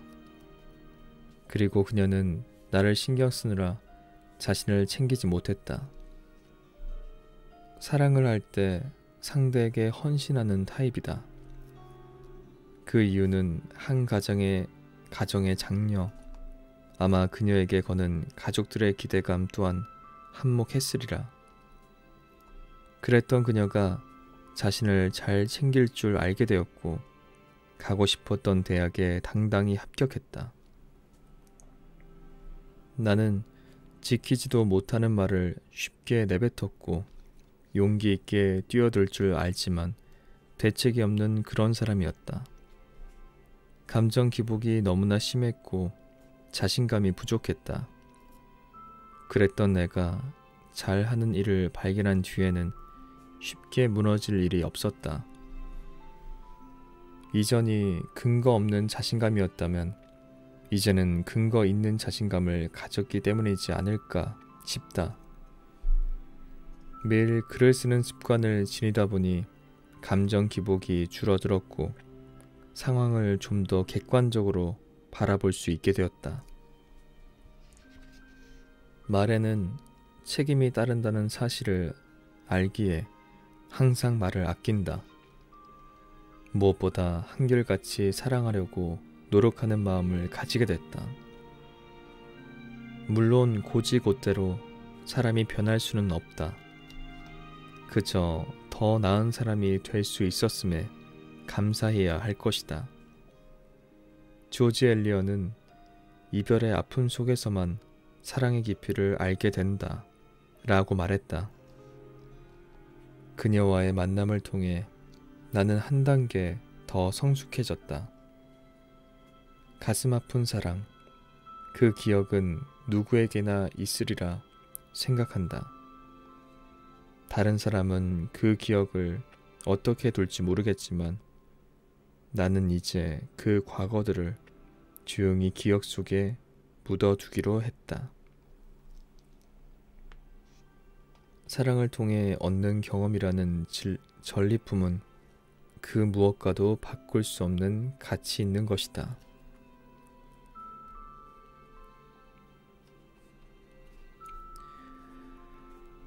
이별의 아픔에 담담해져야 한다.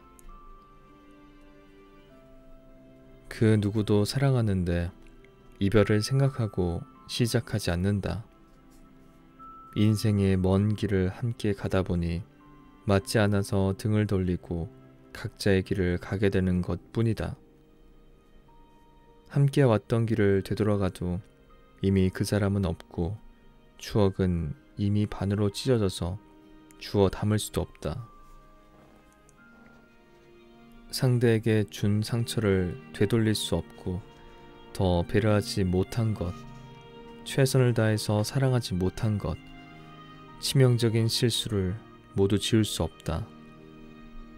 아무리 후회해도 소용없는 것이다. 모든 기억은 고쳐 쓸 수 없다. 그저 인생이라는 책의 한 페이지로 기록될 뿐이다. 고로 당신이 지금 감정적으로 힘들어하는 것, 너무 아픈 상처들은 지금 당장 어떻게 할 수 없다. 교통사고를 당했다고 생각하면 이해하기 쉬울 것이다. 당신은 교통사고를 당했는데 어떻게 다음날 바로 일어나서 일상생활을 할 수 있을까? 병원에 입원하고 시간이 지나 완치될 때까지 기다려야 할 것이다. 이와 마찬가지로 지금 이 힘든 마음도 시간이 가야 풀린다. 치료를 도와줄 수 있는 친구와 정신없이 시간을 보내면서 본인이 할 수 있는 일을 하다 보면 아픈 시간을 보다 빨리 흘려보낼 수 있다. 그래도 상실감에서 벗어나지 못한다면 내게 위로가 될 만한 책이나 슬픈 시들을 읽어보자. 글은 내게 이별의 고통을 마주할 수 있는 용기를 부여해준다. 그리고 힘들 때 언제든 붙잡아도 그 자리에 그대로 있으니 내 이야기를 들어주느라 지친 상대방을 보면서 눈치 볼 필요도 없다. 이별의 기억에 담담해질 때까지 그 사람을 마음껏 미워하면서도 그리워하길 바란다. 그렇게 조금씩 나를 달랬으면 좋겠다. 이별의 상처는 시간만 보내면 낫는 게 아니다.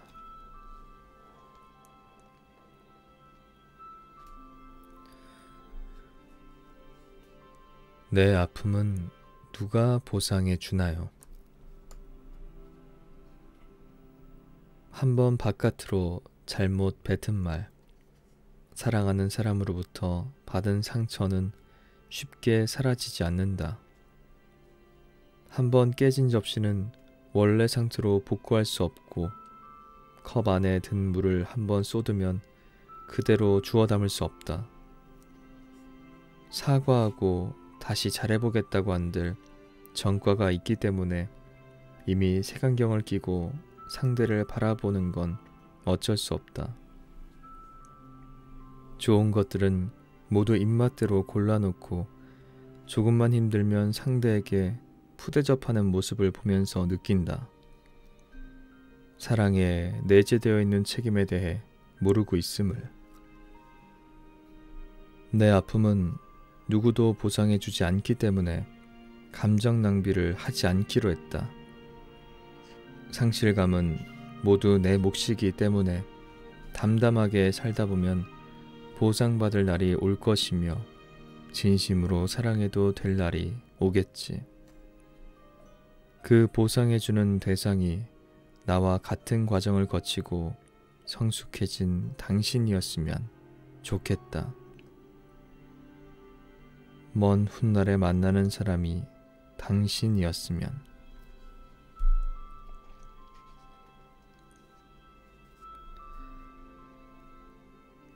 감정은 책임질 수 없다.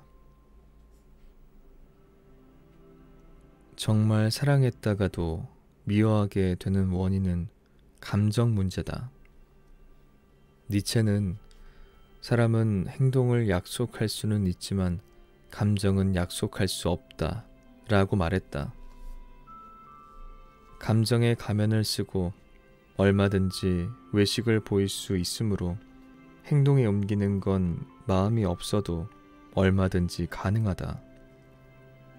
초심으로 각오했던 마음, 끝까지 사랑하겠다는 약속, 변하지 않고 노력하겠다는 다짐 모두 한번 마음이 꺾이거나 감정이 변하면 약속했던 다짐을 내려놓게 된다. 온갖 핑계를 대면서 뱉었던 말들을 회수해간다. 그 중에 가장 웃긴 말은 너를 위해 이렇게 할 수밖에 없다 라는 말이다. 결국 자신을 위한 행동이고 기분에 충실했던 것뿐이면서 말이다. 나는 요즘 들어 느낀다. 어쩌면 상대에게 마음이 한결같다는 것은 정말 대단한 것일지도 모른다고.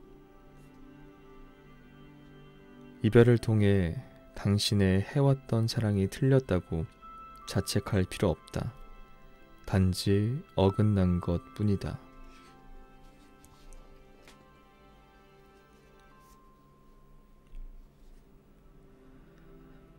사랑의 결정권은 남에게 넘기는 것이 아니다. 작가님, 이 사람하고 다시 만나야 할까요? 작가님, 이 사람하고 헤어져야 할까요?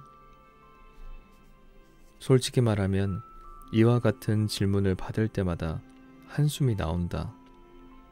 물론 연애 상담을 하는 입장에서는 보다 객관적으로 보이기 때문에 이 문제에 대해 쉽게 말할 수 있다고 생각한다. 이 같은 질문에는 내가 어떤 조언을 해도 본인의 마음이 가는 대로 행동할 수밖에 없다는 사실을 알기 때문에 굳이 긴 말을 하지 않는다. 내용을 듣다 보면 온통 상대방에 대한 단점과 안 좋은 기억들만 나열하는 것을 볼 수 있다. 상대방의 문제점은 본인이 해결할 의사가 보이지 않으면 고칠 수 없는 부분이다. 또 고치라고 말해도 막상 그 상황이 되면 본인 습관이나 감정에 치우쳐 행동하게 되는 것이 우리가 아닌가. 그건 나 역시 마찬가지다. 때문에 반성하고 숙성하는 기간이 필요하다. 그래서 지금 당장 힘들고 이별을 결정하기 어렵다면 다음과 같이 한번 생각해 보길 바란다. 상처받고 아프더라도 이 사람을 만나는 게 나을지 혹은 헤어지는 편이 나을지 말이다. 헤어짐과 재회를 결정하는 데 있어 기준을 확실하게 세워놓지 않으면 상대방뿐만 아니라 나만 힘들게 할 뿐이다.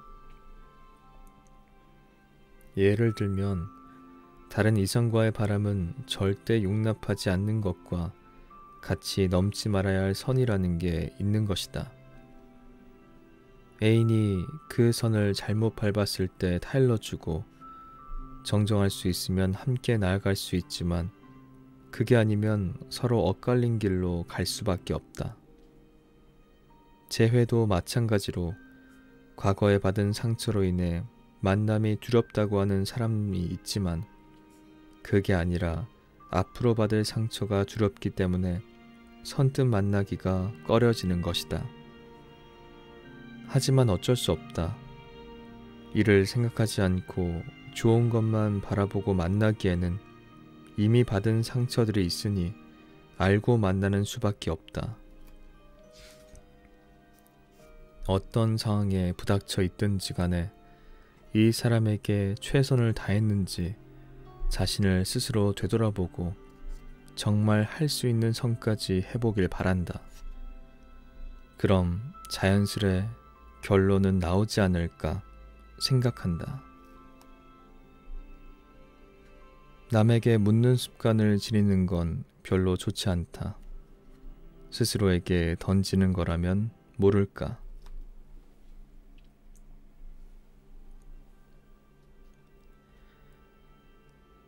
익숙함에 속아 한눈을 팔다. 한 번은 이런 고민을 받은 적이 있다. 남자친구하고 1년 동안 잘 만나왔는데 이제 질린 것 같아요.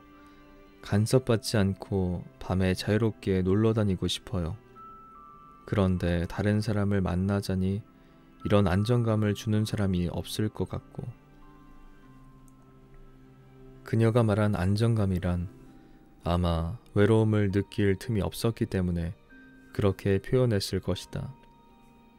처음에는 외로움을 달래기 위해 연애를 시작했지만 이제는 충분하다는 얘기다.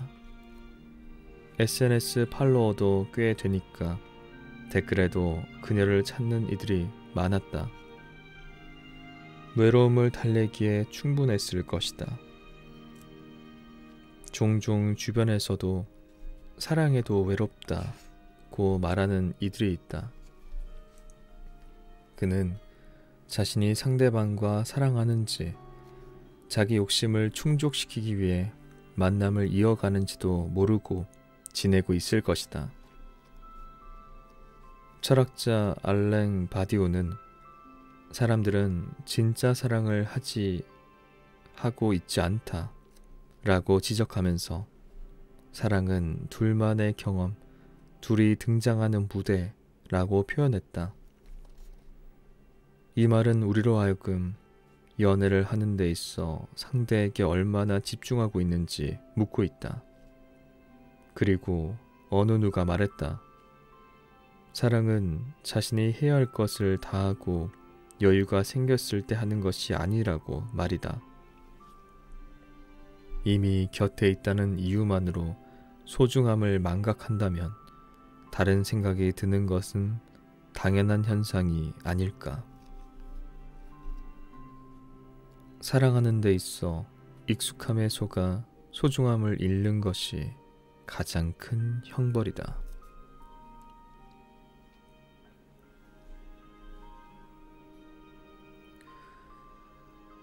사랑은 언제나 100 아니면 0이다.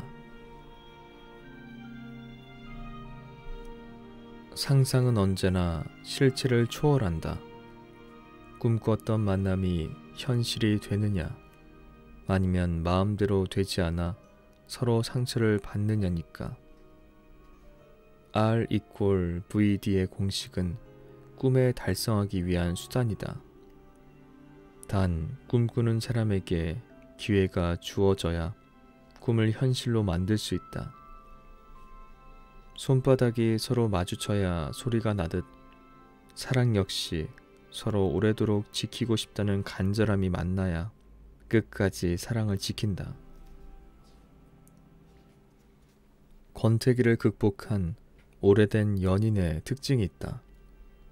그건 가치관, 성격의 대립이 일어날 때 중간 지점에서 서로 한 발짝 물러나고 서로 이해하는 것. 만약에 권태라는 이름을 핑계 삼아서 이별을 고한다면 그것보다 차라리 좋아하는 마음이 사라졌다고 솔직하게 말하는 편이 낫다. 또 핑계를 버릇삼아서 이별을 통보하는 게 습관이라면 자신의 연애 방식을 되돌아볼 필요가 있다. 경제 사정, 마음의 여유, 전에 만났던 사람에 대한 미련 등 걸리는 건 없는지, 누군가를 만나 헤어짐을 반복을 하다가도 자신의 마음이 어떤지 되돌아보자. 만약에 불안함이 나를 덮칠 것 같으면 사랑하는 마음으로 불안함을 눌러버리자. 그리고 사랑하는 애인과 함께 이겨내겠다고 약속하길 바란다. 지금 생기는 불안함도 앞으로 다가오는 불안함도 꼭 이겨낼 수 있다.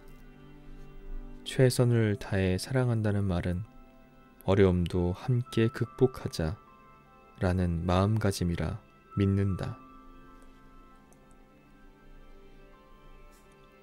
일이 내 삶의 50을 차지한다고 해서 나머지 50으로 사랑을 하려 했다.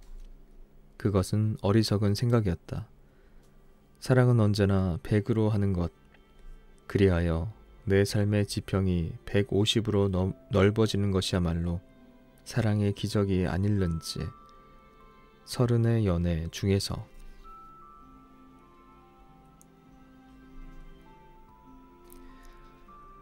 어떤 만남은 운명이고 어떤 이별은 어쩔 수 없고. 대부분의 사람들이 만남은 운명이라는 단어로 수식해놓고 이별은 어쩔 수 없다는 식으로 말한다. 세상에 당연한 것은 없다고 말하지만 운 좋은 우연만이 존재하지도 않는다. 맺어진 사랑의 인연은 당신의 선택으로 만들어냈다. 시작과 끝이 존재하듯 이를 끊어내는 것 또한 당신의 의지 안에 있음을 말해준다. 최종 선택을 하기 전에 확인해야 할 것들이 있다. 그것이 결혼이라면 연애를 할 때만큼은 아니더라도 변함없이 사랑할 수 있는가? 그것이 이별이라면 그동안 만나면서 정말 최선을 다했는가? 이대로 보내도 되는가? 확실하게 결단을 내려야 한다. 당신이 망설이는 사이에 상대방은 평생을 약속할 준비를 하거나 감정 낭비하는 연애에 지쳐 돌아설 준비를 하고 있기 때문에. 완전히 단절되기까지는 끝난 게 아니다. 하지만 잘못된 방식으로 붙잡지는 말자.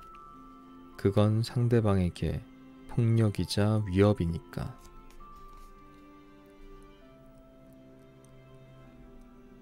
아픔은 언제나 적응이 안 된다. 어릴 때는 주사 맞는 걸 꽤나 싫어했다. 장기적으로 치료를 받아야 해서 자주 맞았는데 매번 맞아도 익숙해질 수 없는 그런 아픔이었다.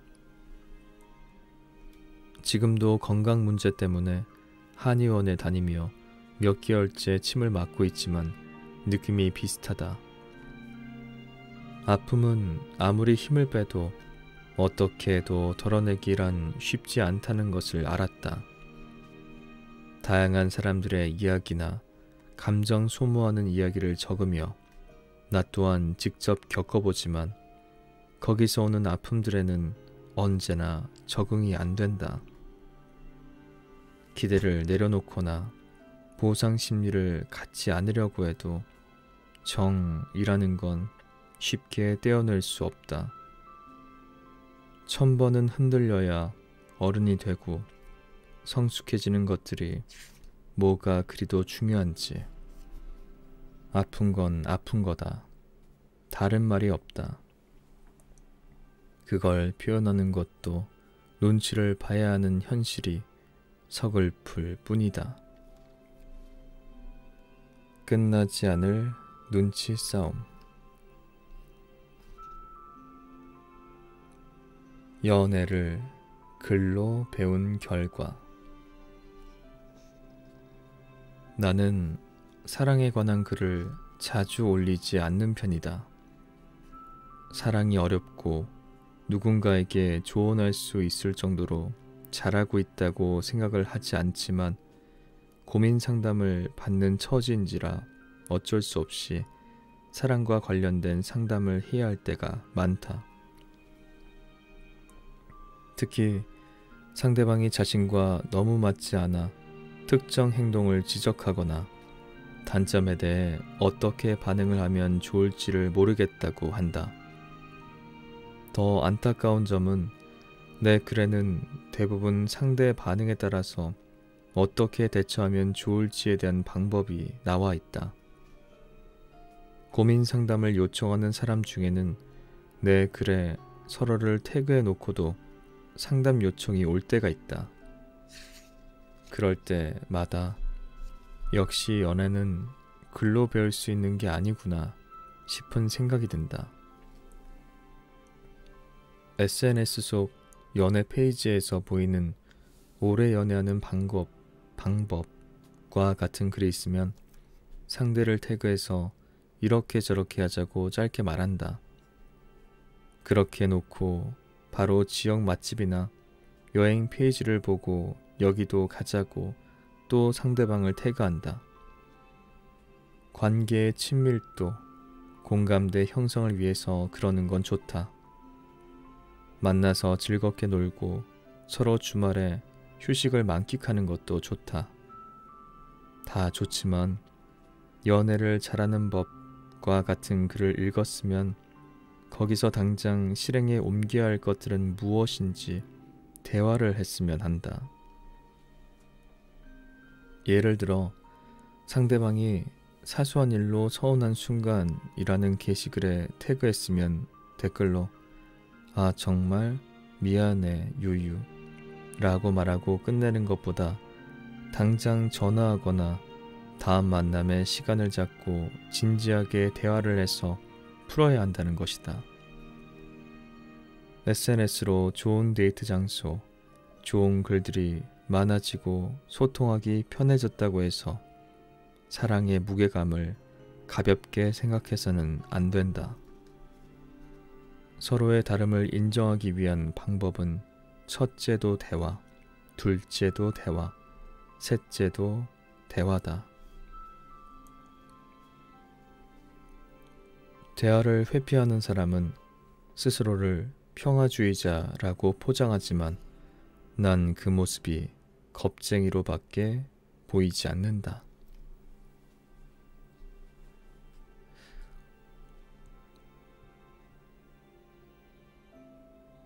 네. 손임찬 작가님의 오늘은 이만 좀 쉴게요. 네, 아직 3부가 좀 남았는데요. 네, 시간 관계상 여기까지 읽도록 하겠습니다. 네, 지금 스푼에 12분 그리고 유튜브 쪽에 15분 함께 해주고 계신데요. 진심으로 감사드립니다.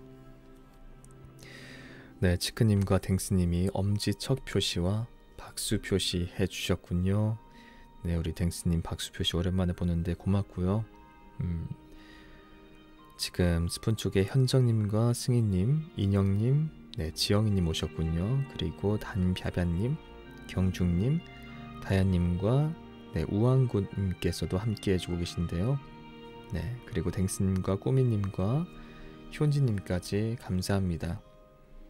네, 오랜만에 잘 들었습니다. 키누스님이라고 댕스님이 얘기해 주셨군요. 감사합니다. 우리 댕스님.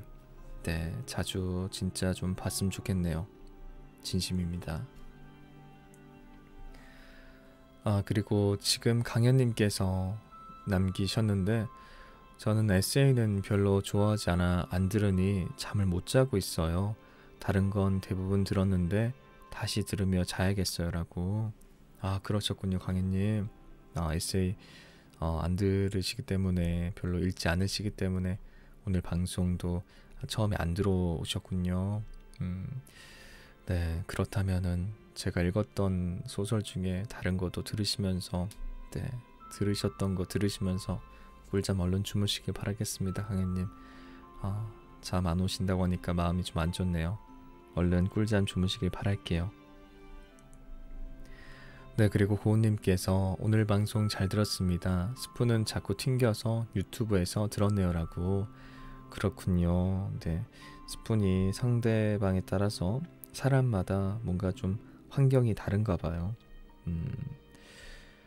그리고 네, 우리 갈까마귀님께서 다시 보기로 새벽에 키누스님 목소리 들으니까 느낌이 완전 다른 느낌이었어요 라고.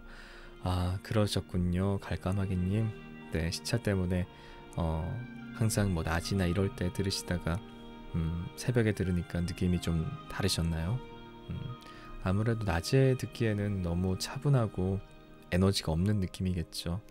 네, 밤에 주무실 때 그렇게 들어주시면 좋을 것 같아요. 갈까마귀님. 물론 라이브에도 이렇게 찾아와 주시니까 더 감사하고요. 네, 네, 강현님께서 들어는 왔었어요. 인사를 안 했을 뿐이에요 라고. 아, 그러셨군요. 아, 죄송합니다 강현님. 네, 알겠습니다. 키누스님도 안녕히 주무세요 라고 인사해 주셨군요. 네, 얼른 주무셔야죠 강현님 진짜. 치크님은 오랜만에 아직 말똥말똥이라고 하셨고, 지영이님께서는 오늘도 잘 들었습니다. 에세이라 편하게 들었어요 라고. 감사합니다. 네, 저는 2부가 생각보다 너무 안 읽혀가지고 정말 식은땀이 날 지경이었는데요. 잘 들었다고 얘기해 주시니까 진심으로 감사합니다. 자꾸 좀 더 잘 읽고자 하는 마음이 들어서 그런지 모르겠는데 네, 3부 읽으면서는 조금 그냥 편하게 읽어보니까 조금 나았던 것 같은데 2부 같은 경우는 너무 많이 실수가 있었죠. 네, 들으시면서 답답했던 분들은 네, 실제로 책을 구매해서 보시면 더 좋을 것 같고요. 네, 어쨌거나 제가 일단 오늘까지 지금 3부 한 중후반까지 읽어드렸는데요. 네, 여기까지 읽어드리고 오늘은 이만 좀 쉴게요는 네, 만약에 추후에 기회가 된다면 네, 나머지 부분도 읽어드리겠습니다. 네. 그리고 갈까마귀님이 오늘 놓친 부분은 다시 듣기로 듣겠습니다. 오늘도 고생 많으셨어요. 키누스님 항상 감사합니다. 라고 감사합니다. 갈까마귀님 나중에 오늘 밤에 이제 주무시면서 나중에 시차가 있으시니까요. 네, 그때 들으시면서 또 꿀잠 주무시면 좋겠습니다. 그리고 네, 고은님께서 전에 만났던 분 결혼 소식 때문에 싱숭생숭했었는데 이번 책으로 조금 마음이 편해지는 기분이에요. 라고. 그렇군요. 전에 만났던 남자친구 분이 결혼한다는 얘기 들으셨군요. 그쵸. 그런 얘기 들으면은 되게 마음이 이상한 것 같더라고요. 저도 좀 그런 걸 겪은 적이 있었는데 저도 이거 읽으면서 좀 특히 3부가 도움이 되는 느낌이 많이 있었습니다. 그리고 청초한 현지님께서 네, 오늘도 잘 들었습니다. 목소리 너무 좋아요. 라고 말씀해 주시면서 좋아요까지 눌러주셨군요. 감사합니다. 현지님. 네, 끝까지 함께 해주셔서 정말 감사드립니다. 네, 그래서 여러분 이제 에세이는 제가 오늘까지 읽어드리도록 하고요. 지금 내일부터 읽을 책을 제가 고민을 좀 해봤는데 제가 예전에 잠깐 언급했었던 동화책을 한번 읽어드리면 좋지 않을까 싶습니다. 하지만 그냥 동화책이 아니고요. 장편 동화입니다. 그리고 어떤 교훈과 메시지가 상당히 강하기 때문에 그렇게 생각되기 때문에 제가 읽어보지 아직 못했는데요. 그래서 장편 동화를 제가 한 이틀 정도 걸쳐서 읽어드리면 좋지 않을까 싶습니다. 네, 유명한 동화책은 아니고요. 네, 장편 동화라는 점만 일단 알아두시고 제가 내일부터 한번 읽어드리도록 하겠습니다. 네, 좀 계속 소설만 읽어와서 조금 다양한 거 네, 에세이를 비롯해서 뭐 시집도 지금 좀 생각해 보고 있고요. 그리고 일단은 동화책 한번 읽어 보겠습니다. 동화책도 음악을 깔고 할까 생각이 들기도 하는데 그 내용의 흐름이 있기 때문에 동화책은 다른 책과 마찬가지로 음악은 깔지 않도록 하겠습니다. 네, 고우님께서 오 동화책 기대하겠습니다 이라고 얘기해 주셨고요. 치크님이 옹 기대 좋아요이라고 고맙습니다. 어떤 내용인지 잘 모르시겠지만 일단 동물 친구들이 주인공이라고 할 수 있고요. 네, 그런 내용의 동화 내일부터 읽어드리겠습니다. 네, 요즘 방송 시간이 다시 좀 많이 길어졌네요. 네, 오늘도 1시간 49분 50분을 향해서 가고 있는데 이렇게 늦은 시간까지 함께 해주신 모든 분들 진심으로 감사드립니다. 네, 오늘 정말 많은 분들 왔다 갔다 하셨는데 중간에 네, 괜히 네, 제가 못 봤던 네, 채팅 스푼 쪽엔 없는 것 같고요. 그리고 네, 유튜브 쪽에도 오늘은 특별하게 없는 것 같네요. 하영님께서 요즘 약속 때문에 실시간 자주 못 들어오네요. 오늘도 늦었어요. 듣다가 잠들게요 라고 얘기 남겨놔 주셨군요. 감사합니다 하영님. 그리고 엔즈맘님께서 네, 주무신다고 말씀 남겨놓으셨고요. 갈까마귀님이 키누스님 혹시 러시아 고전 생각 없으신가요? 읽으시면서 좀 고통스러우시겠지만이라고. 러시아 고전 뭐 톨스토이나 이런 작가님들 얘기하시는 건가요? 아, 현지님께서는 키누스님이 읽어주는 책은 다 좋아요라고. 감사합니다, 현지님. 네, 좀 더 잘 읽으면 더 좋겠죠. 네, 요즘 또 힘들어지는 것 같은데 왜 이런지 모르겠네요. 갈까마귀님 혹시 러시아 고전 뭐 추천해 주실 만한 게 있다면 말씀해 주시면 제가 적어 놓도록 하겠습니다.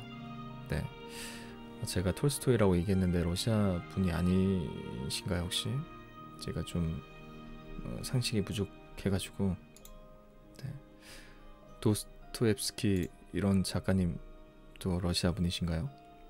스키 들어가면은 러시아 분인 것 같은데. 네, 그래서 뭐 지금 말씀하셔도 괜찮고 나중에 댓글, 네, 아무 글에나 댓글 남겨놔 주시면은 제가 참고하겠습니다. 러시아 고전, 네, 워낙 문학의 거장들이 많으시니까 좋다고 생각하고요. 네, 기회가 되면은 추천해 주신 책 살펴보고 읽어 드리도록 하겠습니다. 네. 그리고 이제 방송 마치려고 하는데 우리 나의 사랑님께서 들어와주셨군요. 사랑님, 네, 며칠 전에 뵙고 오늘도 들어와 주셨네요. 사랑님 감사하고요. 네, 이제 제가 책 다 읽고 방송 마치려고 하고 있었습니다. 네, 이렇게 와주셨는데 죄송하고요. 네, 또 이제 다음에 방송할 때 일찍 뵀으면 좋겠다고 말씀드리는데 들어오시자마자 100개 스푼 후원을 또 해주시는군요. 사랑님이. 감사합니다. 사랑님. 진심으로 감사합니다. 네, 방송 들어와 주시고 후원해 주시니까 정말 좋습니다. 근데 전 개인적으로 사랑님이 함께 해주시는 게 더 좋다고 생각하고, 후원 받는 거 당연히 좋지만 그냥 함께 있는 시간이 더 길어지면 더 좋지 않을까 생각이 드네요. 사랑님. 네, 일단 후원 진심으로 감사합니다. 장미 백송이 너무너무 크고, 네, 향기가 너무나 넘치는데 진심으로 감사합니다. 잘 받을게요. 네, 근데 들어오셔가지고 후원해주시고 금방 나가시면은 마음이 더 아픈 것 같아요. 네, 더 함께 오래 계셨으면 좋겠습니다. 네, 치크님이 사랑님 하시면서 띠용하는 약간 그런 이모티콘 쓰셨군요. 네, 그리고 사랑님께서 키노스님 수고하셨어요라고. 감사합니다. 네, 네, 그러면은 여러분 여기서 인사드리겠습니다. 오늘 들어주셨던 모든 분들 감사하고요. 저는 내일 또 새로운 장편 동화책과 함께 돌아오도록 하겠습니다. 지금 방송 켜놓고 주무시고 계신 분들 아침까지 꿀잠 주무시고요. 그리고 해외에 계셔서 시차가 있으신 분들은 남은 하루, 네, 또 활기차게 행복하게 잘 보내시길 바라겠습니다. 저는 내일 4월 10일 밤 11시에 돌아와서 또 인사드리겠습니다. 네, 그럼 가볼게요. 여러분 진심으로 감사하고요. 좋은 밤 되세요. 네, 안녕히 주무세요. 여러분 뿅 바이바이.